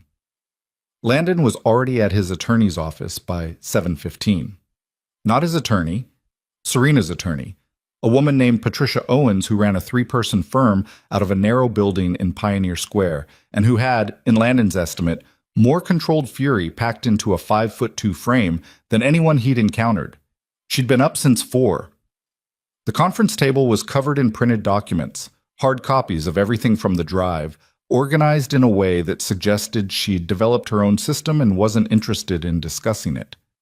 The chain of custody on the physical files is solid, Patricia said, without looking up from what she was reading. Yard security footage, your crew's testimony, the haul-out log. Defense will try to argue the digital files are fabricated, but they can't touch the physical notebooks. She turned a page. The PI reports are the strongest element. Victor Vale hired a licensed investigator. The reports are signed and notarized. The dates predate any conceivable motive for fabrication by 18 months. Can we get it in front of the board today? Serena said. She was across the table from Landon, coffee untouched in front of her, the particular stillness of someone who had slept a combined 3 hours and was running on something harder than caffeine. We can try. What we cannot do is walk into that boardroom and make criminal allegations without the federal investigators present, because it gives Rhodes grounds to call the whole proceeding improper. Patricia finally looked up. Agent Reyes from the Securities Division confirmed this morning. She can be at the building by 2. The board meeting is scheduled for 3. Rhodes scheduled it at 3, Serena said. He controls the agenda. You're going to request an emergency addendum to the agenda. As sitting CEO, you have the right to present material relevant to company governance before any removal vote. Patricia set down the document she was holding. He'll try to object. Your 2 reliable votes need to second the addendum request before he can shut it down. I spoke to both of them last night. They'll second it. She paused. Margaret Cho is the question. Did you reach her? I reached her at 9:30 last night. We talked for 40 minutes. Serena turned her coffee cup without drinking from it. She didn't commit. She said she needed to see documentation. She'll see documentation. Patricia gathered a set of papers and slid them across the table toward Serena. This is the summary package. PI reports, audit log showing the unauthorized patent access, the timeline of the withdrawal filing matched against the dates of the Rhodes Northgate meetings. She paused. And this. She slid a single sheet separately. This is the board minutes from 14 months before Victor Vale's death, the meeting where they voted to table his complaint. Margaret Cho was not on the board at that time. She was appointed after he died. Serena looked at the sheet. She had no idea. She had no idea the board she joined had already sat on documented evidence of fraud. Patricia said it flatly. When she finds out, she's going to have a very direct choice between being the person who helped cover it up or the person who helped end it. Landon had been quiet for most of this, taking in the shape of it. He understood legal proceedings the way he understood electrical systems, not in their specific language, but in their basic logic. What was connected to what? Where the load was actually going? What happens to the vote if Cho abstains, he said. Patricia looked at him. She'd been doing that periodically, noting him, recalibrating. He had the impression she didn't often find clients who brought someone like him into a meeting like this, and she wasn't sure yet what to do with him. An abstention gives Rhodes the majority. He has 4 committed votes, Serena has 3. If Cho sits out, it's 4-3, and Serena is removed pending audit. What does the audit do? It freezes her operational authority while the board appoints an interim CEO. Patricia's voice was even. The interim CEO would almost certainly be someone aligned with Rhodes, and the first thing that interim CEO would do is invoke the authority to settle the Northgate dispute in a manner that legitimizes the patent transfer, Serena said. Yes. The room was quiet for a moment.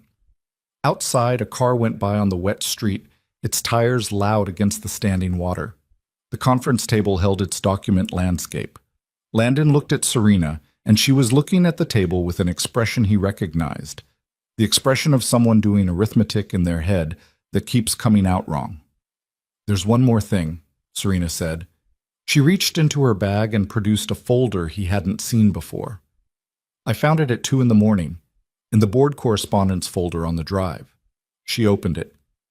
My grandfather's letter, the one he sent requesting the emergency board session, not the official one that got tabled, the second one, written 2 weeks after the first was dismissed. She slid it across to Patricia. Patricia read it. Landon watched Patricia's face, which was professionally controlled and still managed to convey something. He addressed it to the full board, Patricia said, and CC'd the company's external auditor and the State Securities Division. Serena's voice was level. It was never sent. I think he got too sick before he could send it. He kept the draft here because he was going to send it from the Marguerite, from the satellite connection, after he completed the survey run. She looked at the letter. He never made the survey run? But the draft exists, Patricia said, time-stamped in the file metadata. And the external auditor on that CC line, Serena said, is the same firm that still handles our annual audit.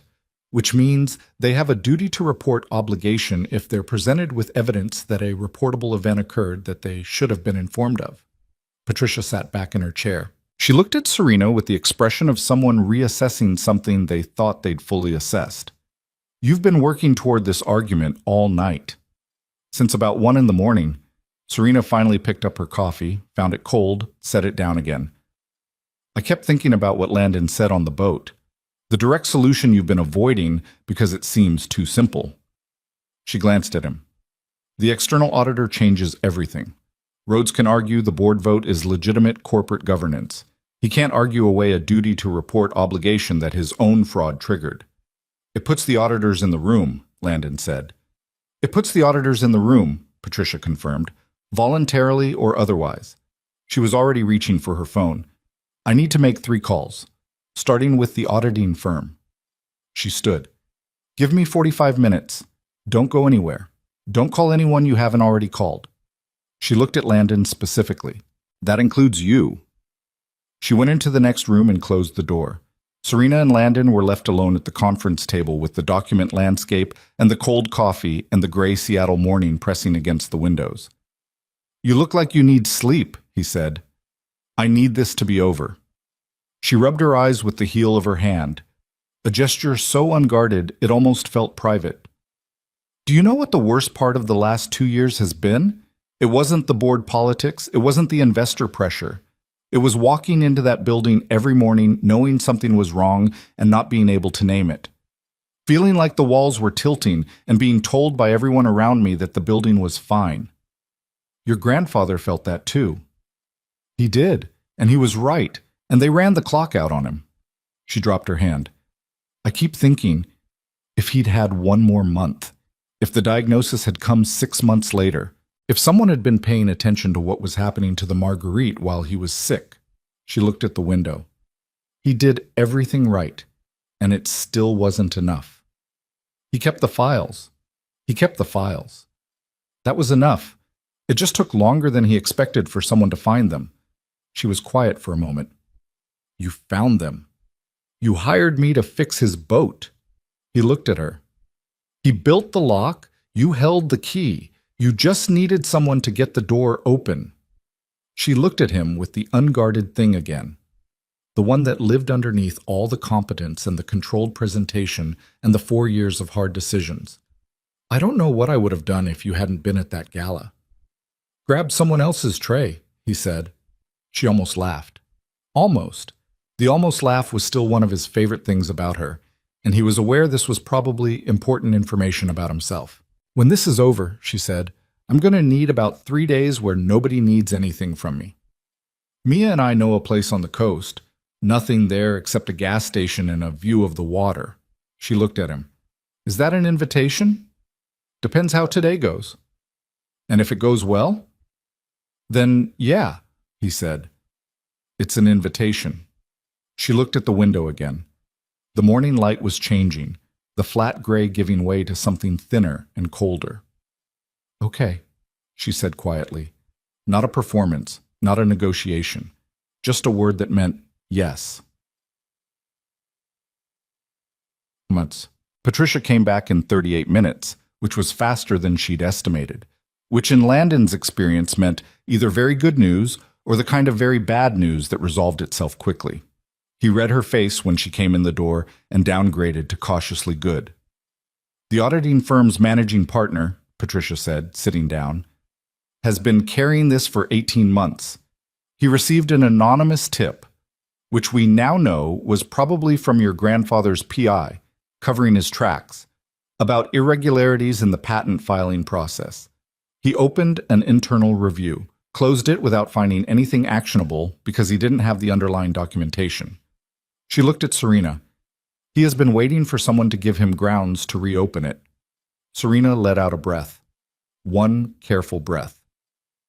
Agent Reyes is moving the meeting to noon, Patricia continued. The federal investigators want to be present at the board meeting, not just nearby. That changes the procedural ground completely. Rhodes can't call the meeting improper if a federal investigation is already underway. She straightened her papers. I need you at the Vail Marine Building by 11:30. What do I tell my assistant? Tell her you have a governance matter to address. Nothing else. Patricia looked between them. Landon, you're coming too. The physical files need to be transported under witness.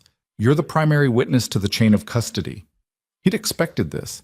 He'd called Denny at 6 in the morning and told him to run the shop without him today, which Denny had received with the equanimity of a man who has seen enough Tuesdays to know that sometimes the Tuesday requires something outside normal operations.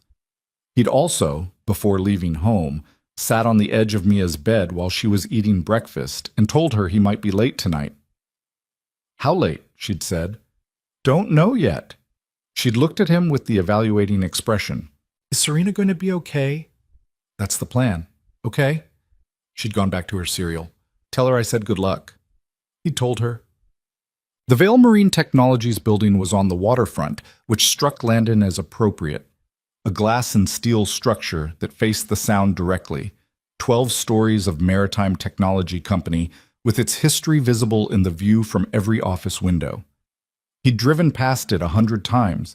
He'd never had reason to go inside. The lobby was exactly what he'd expected, and nothing like the Meridian Club and nothing like the Marguerite, and he understood standing in it why Serena kept her grandfather's boat as carefully as she had. It was the only place in her professional life that wasn't performing something. Patricia moved them through the lobby with the practiced efficiency of a woman who had been in a lot of lobbies that didn't want to let her in. They went up to the 10th floor, into a conference room that was not the boardroom, a smaller space that Serena's assistant had arranged without being told why it was needed. Agent Reyes and a second investigator were already there when they arrived. The managing partner from the auditing firm came in 6 minutes later, slightly out of breath, carrying a briefcase that suggested he'd pulled it from somewhere fast. The next 2 hours were the kind of procedural and not very dramatic. Documents were reviewed by people whose professional function was to review documents. Questions were asked and answered. Landon laid out the chain of custody for the physical files with the same precision he'd used to document a hull repair. Dates, conditions, witnesses, security footage timestamps. Patricia translated everything into the language that federal investigators and auditors required it to be in. Serena sat through most of it with a stillness that he'd come to understand was how she processed things under pressure. Not absence, presence turned entirely inward, running its own calculations. At 1:15, Agent Reyes looked across the table and said, Ms. Vail, what we have here is sufficient to open a formal investigation. That investigation will take time. What happens in the boardroom at 3 o'clock is a separate matter. We can be present, but we cannot intervene in a corporate governance proceeding unless criminal activity is actively ongoing. She paused. What I can tell you is that Mr. Rhodes and 2 members of his team will be receiving formal notifications this afternoon. Timing is at our discretion. Serena understood. Before 3 o'clock. The timing is at our discretion, Agent Reyes said again, with the careful emphasis of a person saying something twice because the second time has a different weight. The boardroom was on the 12th floor, all glass on the water side, the sound enormous and gray-green through the windows. When Landon walked in at 2:55 behind Serena and Patricia, there were already 9 people at the table, the full board, which meant Rhodes had made sure everyone was present. He wanted witnesses for the removal. He'd get them. Rhodes was at the far end of the table, and Landon had built a picture of him from Serena's descriptions and from the PI photographs on the hard drive. But the actual man was slightly different from the assembled version, younger looking than he'd expected, early 50s, with the particular well-maintained appearance of someone who had always believed his presentation was his most important asset. He looked up when Serena came in. He looked at Landon. Something calculated moved behind his eyes and was gone. Serena took her seat at the head of the table without hesitation, and Patricia and Landon took the chairs along the side wall that the board assistant had set for observers. There were 3 other observers already in the room, 2 men in suits that Landon couldn't place, and Margaret Cho, who was not at the main table. Cho was 40-something, dark-haired, with the expression of someone who had arrived having made a decision and was waiting to execute it. She caught Serena's eye across the room. Something passed between them that Landon couldn't fully read.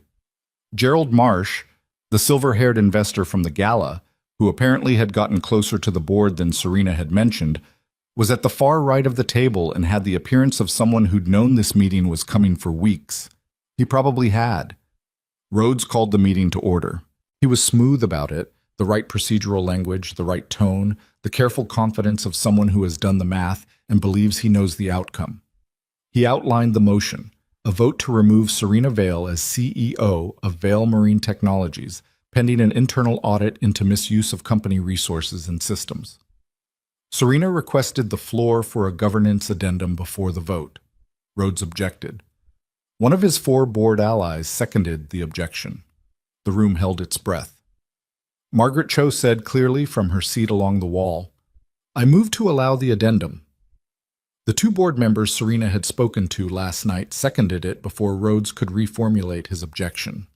The chair, an older man named Whitfield who'd been with the board since Victor Vale's time, and who Landon had the impression was quietly exhausted by all of it, recognized the motion. 3-2. The addendum was allowed. Serena stood up. She was the only person standing in the room. The sound was behind her through the window, and the light was flat and cold, and she looked like someone who had been heading toward this moment for a long time and had stopped being afraid of it somewhere around 2 in the morning. She didn't use notes. She'd told Patricia she wasn't going to use notes, and Patricia had told her that was against her advice, and Serena had said she understood. She started with her grandfather. Not with the legal argument, not with the evidence. With Victor Vale, who had built this company from 42 people, and a belief that the ocean was worth understanding better than we currently did, and who had spent the last 2 years of his life documenting what was being done to what he'd built, because he wanted someone to be able to finish what he'd started. She wasn't performing grief. She wasn't using it as a device. She was just telling the truth about a man who had deserved better from the people in this room. And the room felt that, even the people in it who didn't want to. Then she laid out the evidence, methodically, in order, the way Patricia had prepared her to do it. The patent withdrawal and its backdated authorization, the audit log and the terminal access, the PI reports, the board minutes from 14 months before Victor's death, which she described in enough detail that everyone in the room who had been at that meeting felt the specific weight of it. The 37 files. She did not name Rhodes during any of this. She named the actions and the documents and the dates. Rhodes held it together through most of it. Landon was watching him the way he watched a structural problem, looking for where the stress was concentrating. It concentrated visibly when Serena mentioned the external auditor and the draft letter. Rhodes looked for the first time like someone who had miscalculated the terrain. Then the door opened. Agent Reyes walked in, followed by her colleague. They carried nothing dramatic, no handcuffs, no theater, just 2 people in professional clothes who represented something that couldn't be argued with procedurally. "Mr. Rhodes," Agent Reyes said from the doorway. "I'm Agent Dana Reyes, Securities Fraud Division. You and Mr. Garrison," she looked at the man to Rhodes's right, one of his allied board members, "are being formally notified that you are subjects of an active federal investigation.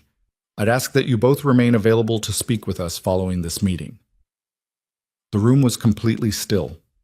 Rhodes looked at Agent Reyes. He looked at Serena.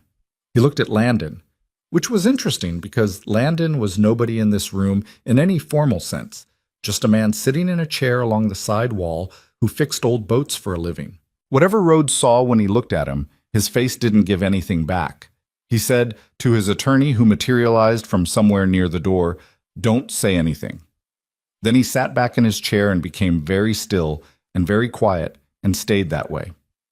The vote, when it happened, was not close. Serena's 3 went immediately. Margaret Cho voted with her, looking at Rhodes with an expression that was somewhere between fury and something more complicated.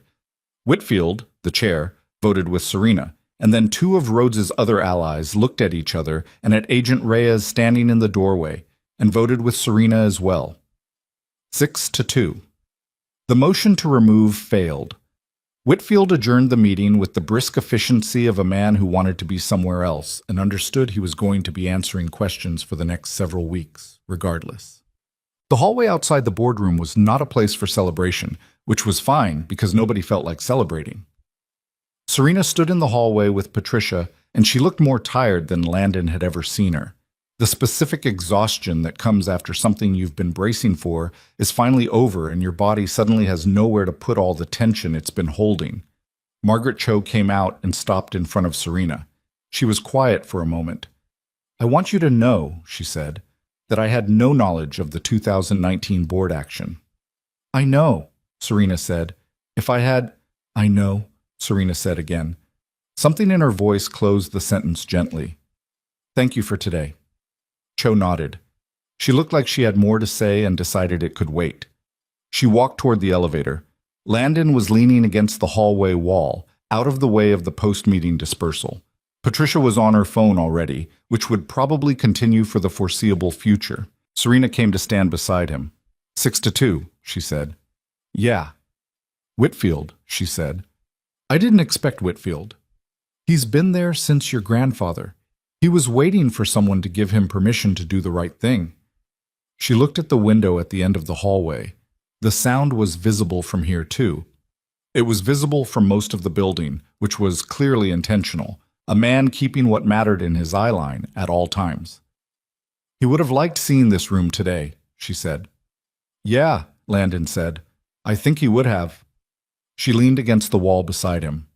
They stood there in the hallway while the board dispersal continued around them, people moving past with the particular urgency of individuals who needed to make calls and have conversations in private before the news hit whatever channels it was about to hit.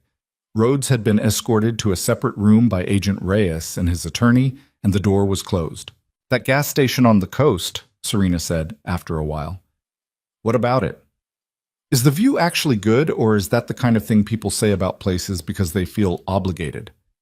The view's good. I've gone there 3 times and never gotten tired of it. She was quiet for a moment.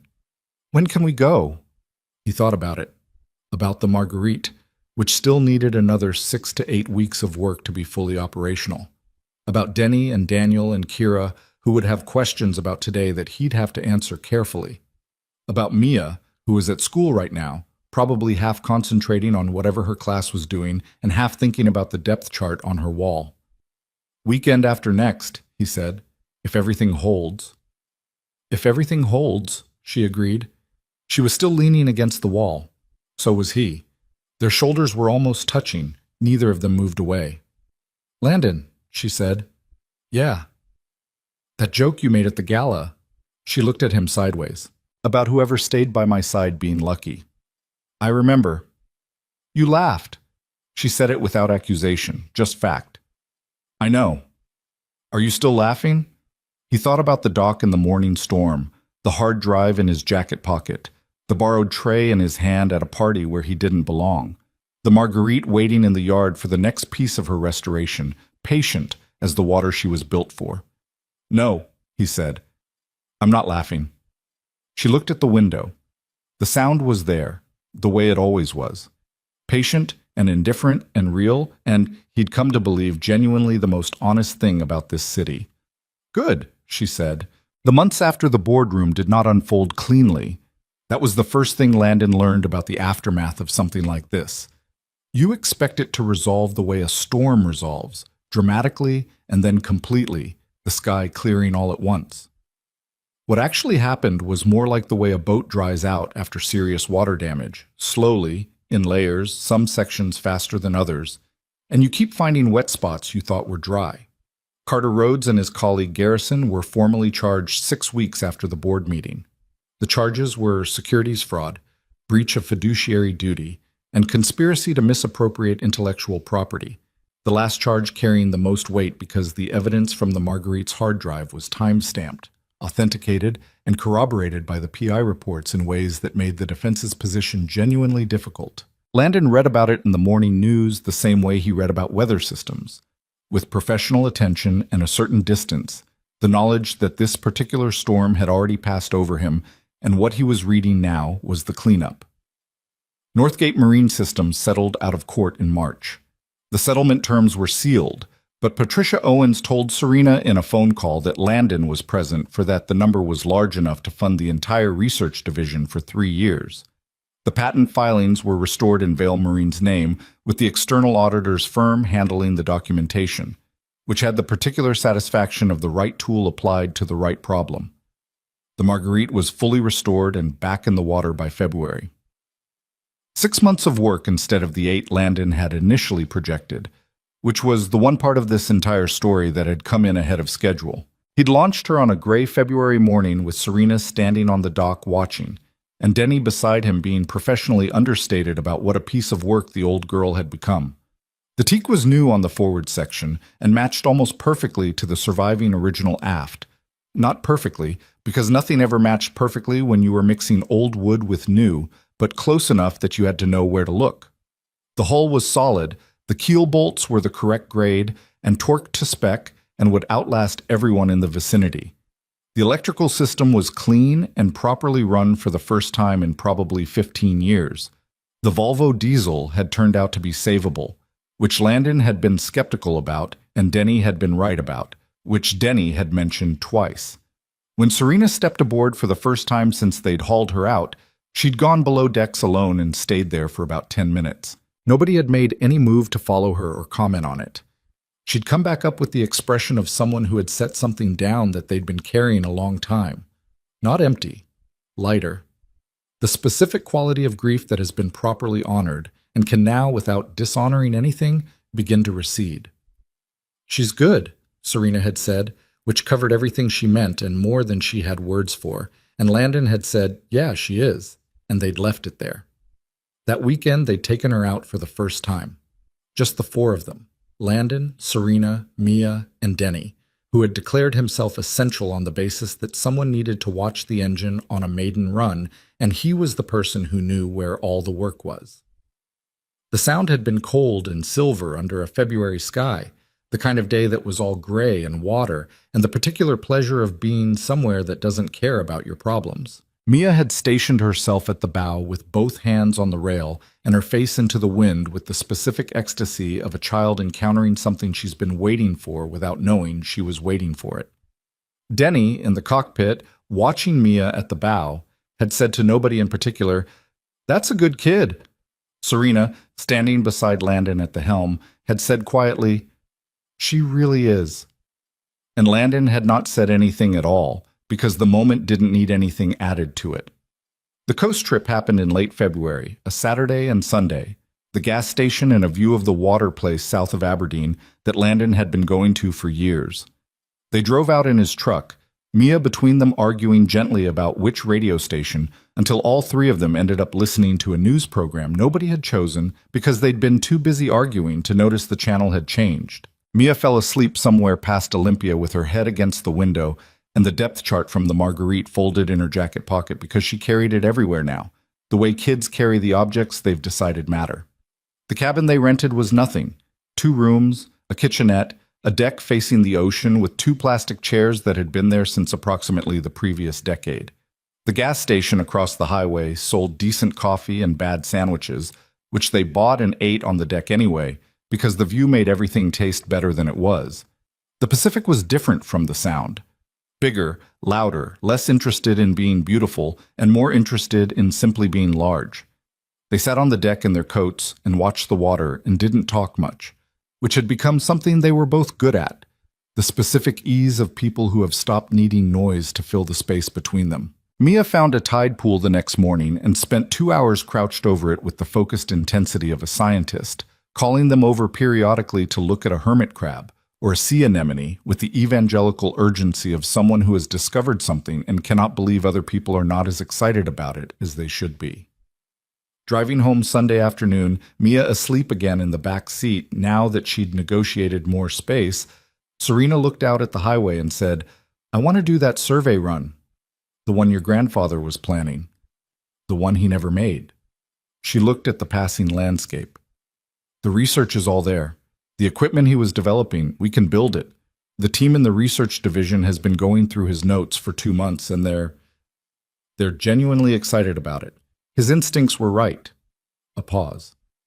"I want to take the Marguerite out and complete his data set." "When?" "Spring, when the weather settles." She looked at him. "I want you there." "I'm not a researcher." "No, but you're the person who knows that boat better than anyone alive." She held his gaze. "And you're the person I want there." He drove for a moment. The highway was mostly empty in the Sunday afternoon, the tall firs on either side dark green against the gray sky. "Okay," he said. "Okay." She looked back at the highway. "And Mia?" She looked at him. She's coming, he said. Non-negotiable. Serena smiled at the windshield. I assumed, she said. Spring came slowly to Seattle the way it always did. Not all at once, but in accumulation, small warmings that added up to something. By April, the days were longer and the water was still cold, but had stopped feeling punishing, and the research division at Vail Marine had put together a survey plan that built on Victor Vail's original framework with 6 months of additional thinking behind it.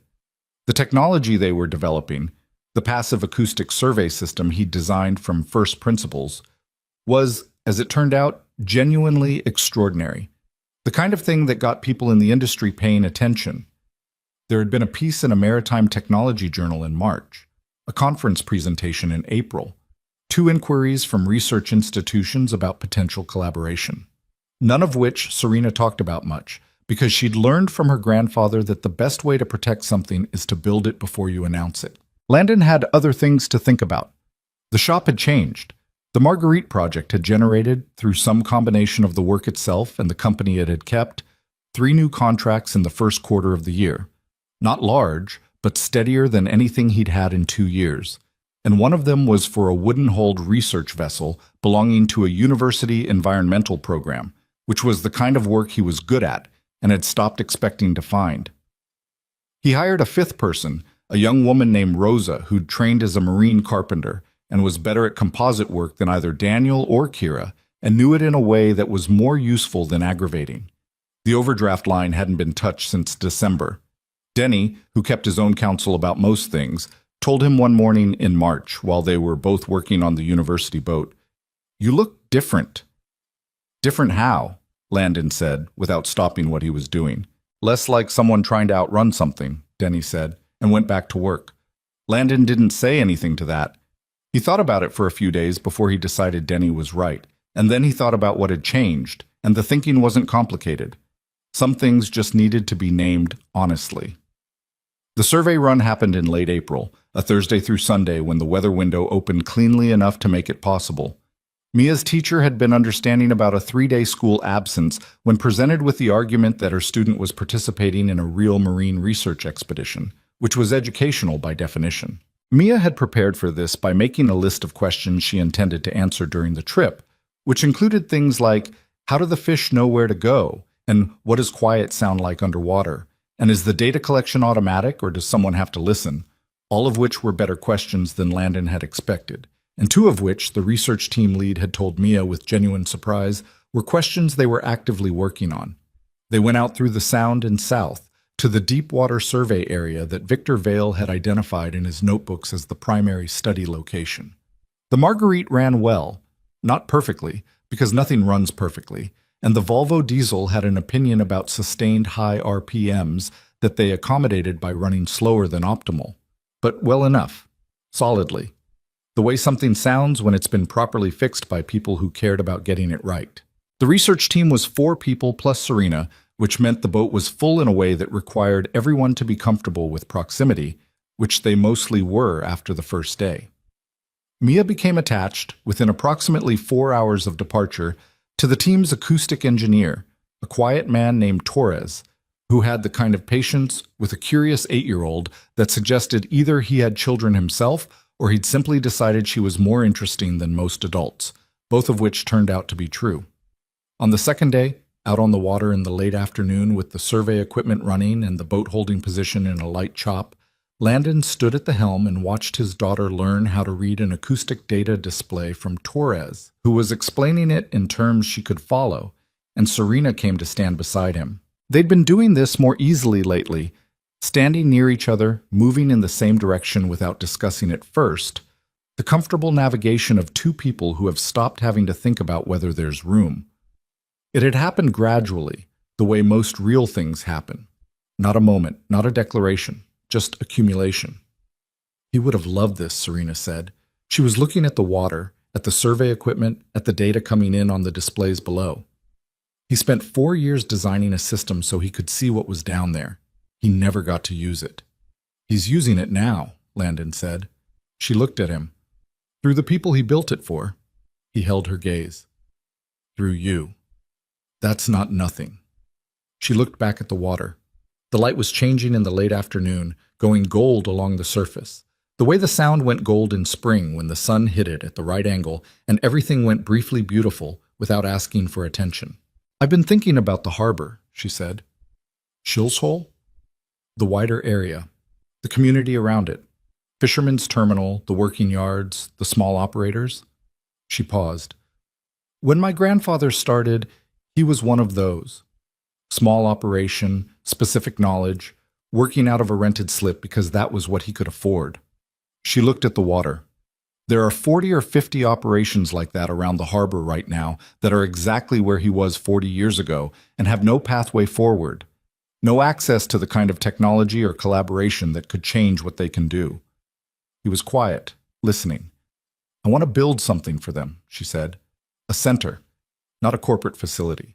Something actually integrated into the working harbor. Technical training, research collaboration, access to the kind of equipment and expertise that those operators can't afford on their own." She paused. "My grandfather believed the research side of maritime was where the real value was. Not just financial value, genuine contribution to how we understand and work with the water." She looked at him. "I want to make that accessible to the people who actually work the water every day, not just the people who fund it."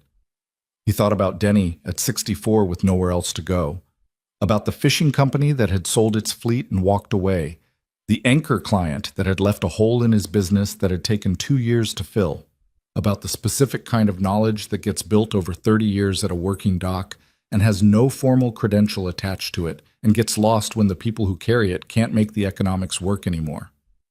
"Who would run it?" he said. She looked at him. He understood then what she was actually saying, had been building toward through the winter, through the coast trip, through the months of reconstruction that had been about more than a boat.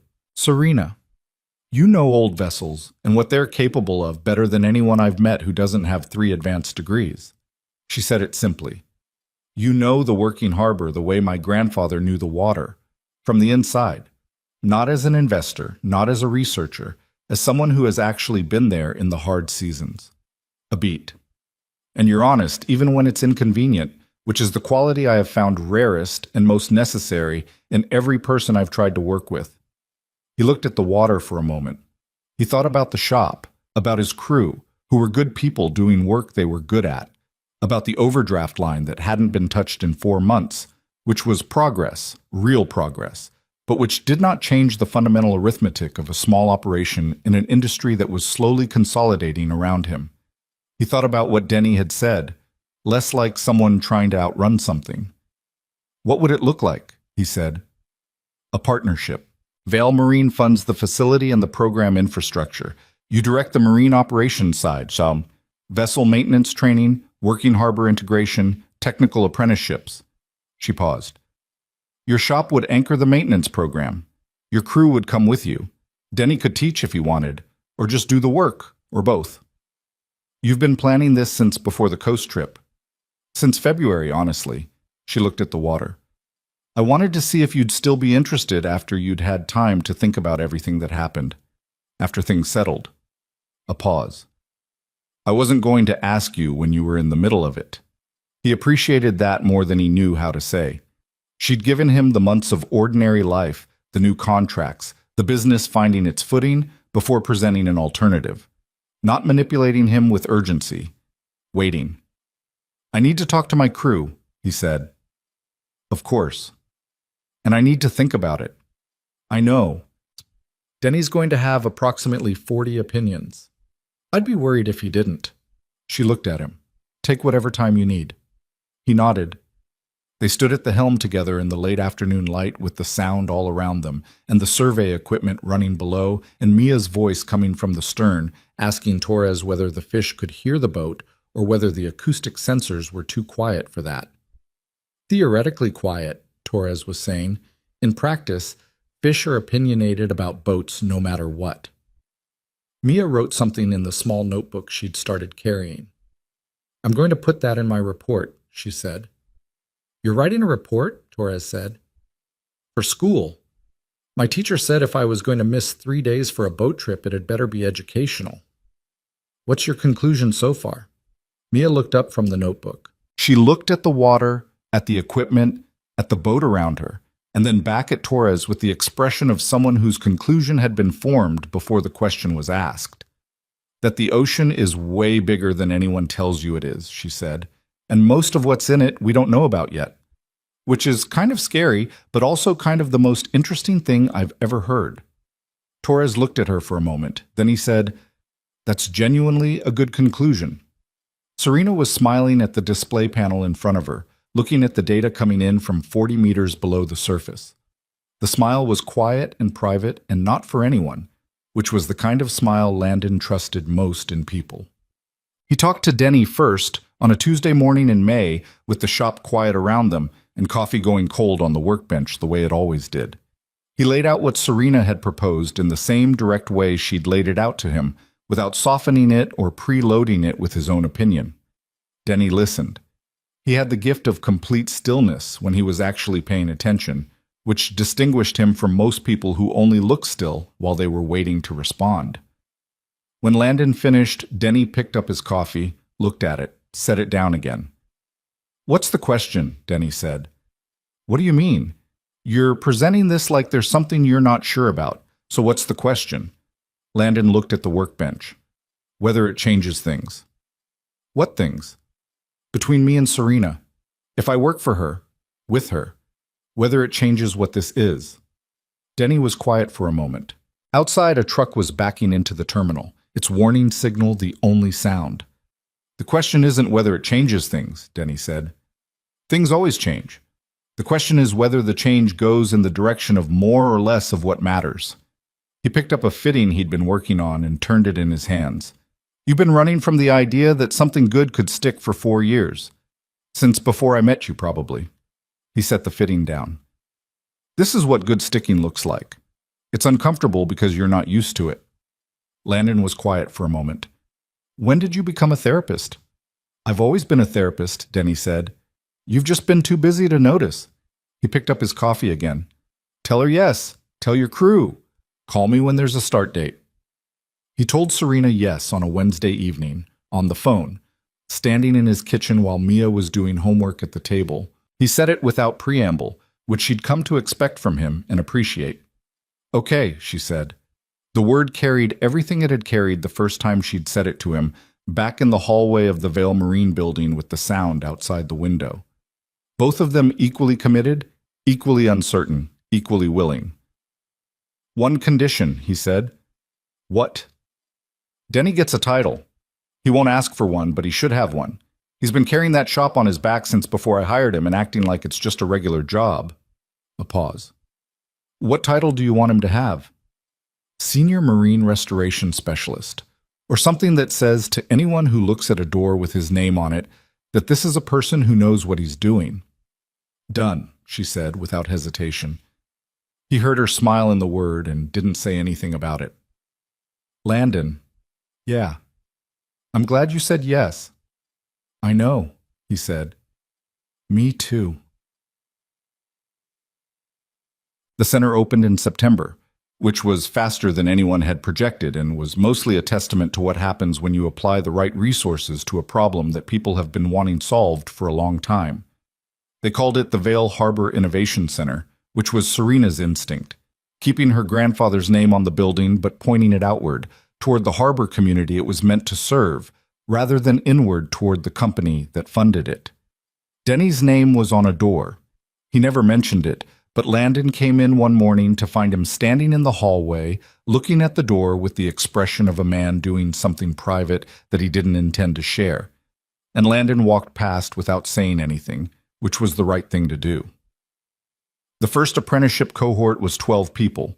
3 of them were from small operations in the harbor, the kind of places that had been running on expertise and stubbornness and not much else. One of them was 26, brand new to the industry, who'd heard about the program through a maritime training school and applied 3 times before getting in, and who turned out to be, within the first month, one of the most instinctively skilled composite work people Landon had seen. He told her this on a Thursday afternoon in October, directly and without ceremony, and she'd looked at him with the expression of someone who had been waiting for someone with standing to say it. "What do I do with that?" she said. "Keep showing up," he said. "The rest figures itself out." He believed that now in a way he hadn't 2 years ago. Not because anything had gone smoothly. Nothing had gone smoothly. There had been hard months and wrong turns, and the kind of fatigue that settles into your bones when you've been holding too much for too long. But because he'd watched someone who had every reason to stop fighting choose not to, and he'd watched a dead man's careful work find its way into the right hands through a chain of small acts that had started with a borrowed tray at a party where he didn't belong, and he'd come to understand that most of the things that matter most don't announce themselves. They just accumulate, quietly, until one day you look at your life and it looks like something different than it did before. The Marguerite completed her first full research survey run in October, 5 months after the shakedown cruise. The data she brought back confirmed what Victor Vale had believed about the deep water ecosystem in the survey area, confirmed it and complicated it, and opened new questions that would take years to fully pursue, which was, as Torres put it, exactly how you know a research program is worth continuing. Serena read the preliminary report at the kitchen table in Landon's apartment on a Sunday morning, which was where she spent most Sunday mornings now. Mia was at the table too, eating cereal and doing something on a tablet for school, and the apartment had the particular Sunday quality of a place that has been lived in well for a long time, which was a quality it had taken on gradually and without announcement. He was right, Serena said, setting down the report. About what specifically? Landon said, from the counter where he was making eggs that were going to be slightly overdone, because he was always slightly optimistic about egg timing. About all of it. The ecosystem stratification, the acoustic signature patterns, the survey methodology. She looked at the report. He spent 4 years working this out from first principles, and he got it right. She paused. He didn't get to see it, but he was right. Mia looked up from her tablet. That's kind of sad, she said, with the directness of someone who has decided that saying the true thing is more useful than protecting people from it. It is, Serena said. But also not sad, Mia said, working it out as she spoke. Because you got to see it, and you're his. So it's kind of the same. Serena looked at Mia. The expression on her face was the unguarded one, the one that lived underneath everything else, that Landon had been watching come to the surface more and more over the past year. Yeah, she said. I think that's right. Mia went back to her tablet, satisfied. The eggs were slightly overdone. Nobody complained. That afternoon, Serena took the Marguerite out alone for the first time. Not a research run, just a few hours on the water, the way her grandfather used to do. She'd told Landon she wanted to do it, and he'd understood without her explaining why, and he'd handed her the key code and said, check the bilge before you cast off. And she'd said, I know, Landon, with the tone she used when she was being told something she already knew, but didn't actually mind being told. He and Mia went to the waterfront to watch her go. From the shore, the Marguerite was small against the sound. A white boat on gray water, the newly repaired hull catching the afternoon light along its length, moving steadily south toward open water. Mia stood beside him at the railing, her chin on her folded arms, watching the boat get smaller. Dad? She said. Yeah. Are you happy? He looked at the boat. He thought about what happy meant when you were 33 and had been figuring things out alone for 4 years, when happy wasn't a single feeling but a texture that builds up over time in the way that the teak deck of an old boat builds up, in layers, each one adding to the ones before it, until the surface beneath your feet is something different than any single layer could have been on its own. Yeah, he said. I am. She was quiet for a moment. Me too, she said. They watched the Marguerite move across the water.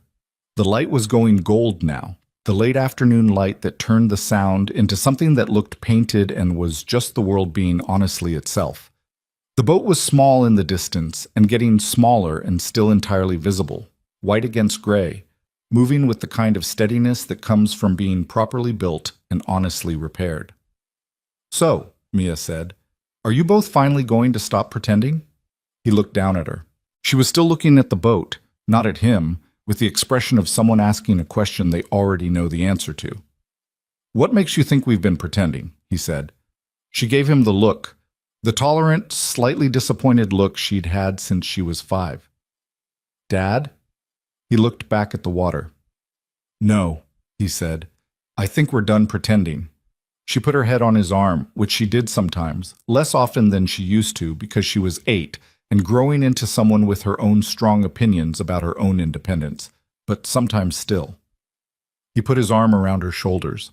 They stood there until the Marguerite was a white speck on the gray water, and then until she was gone entirely, and then a while longer because there was nowhere else they needed to be. Here is what Landon Pierce understood, standing at the waterfront in the October light, that he had not fully understood 2 years before when he'd borrowed a tray and crossed a room to help a stranger escape a crowd. Most of what breaks you isn't a single catastrophic thing. It's the accumulation of small surrenders. The contract you don't bid on because you're afraid of failing. The call you don't return because returning it requires explaining something you'd rather not explain.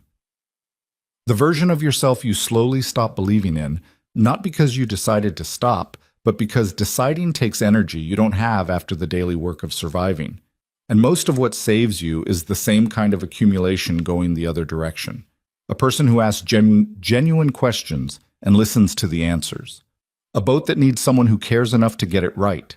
A daughter who carries a depth chart in her jacket pocket and asks the questions that adults have learned to stop asking. The slow, uncomfortable work of letting someone into the parts of your life that you've been managing alone because you'd convinced yourself that managing alone was the only safe option. He'd laughed when Serena said, "I was hoping it could be you," because the idea that something that good was meant for him had seemed at that moment like a kind of joke.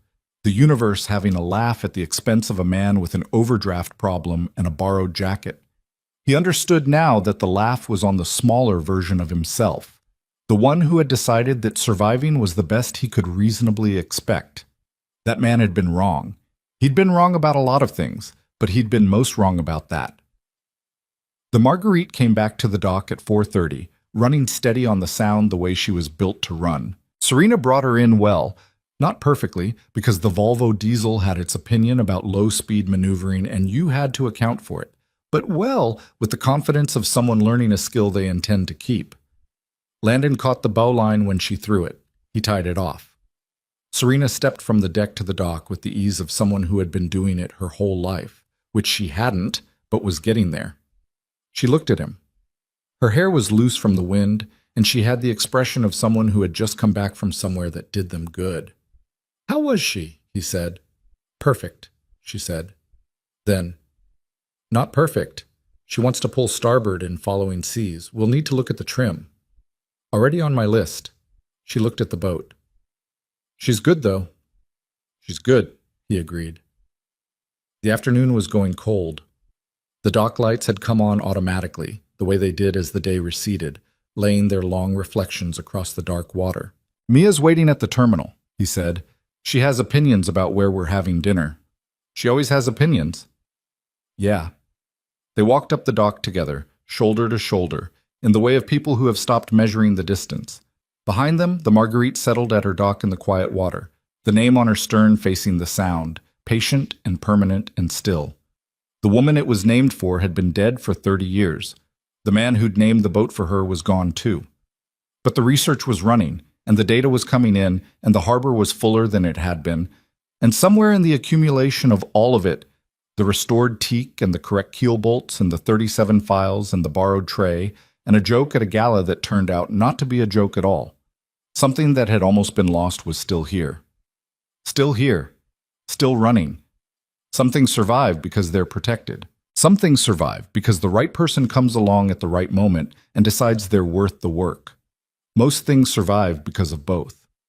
The billionaire who had been carrying an empire alone found out that carrying it alone had never been the point. The point was what you were building it toward, and who was standing beside you when you got there.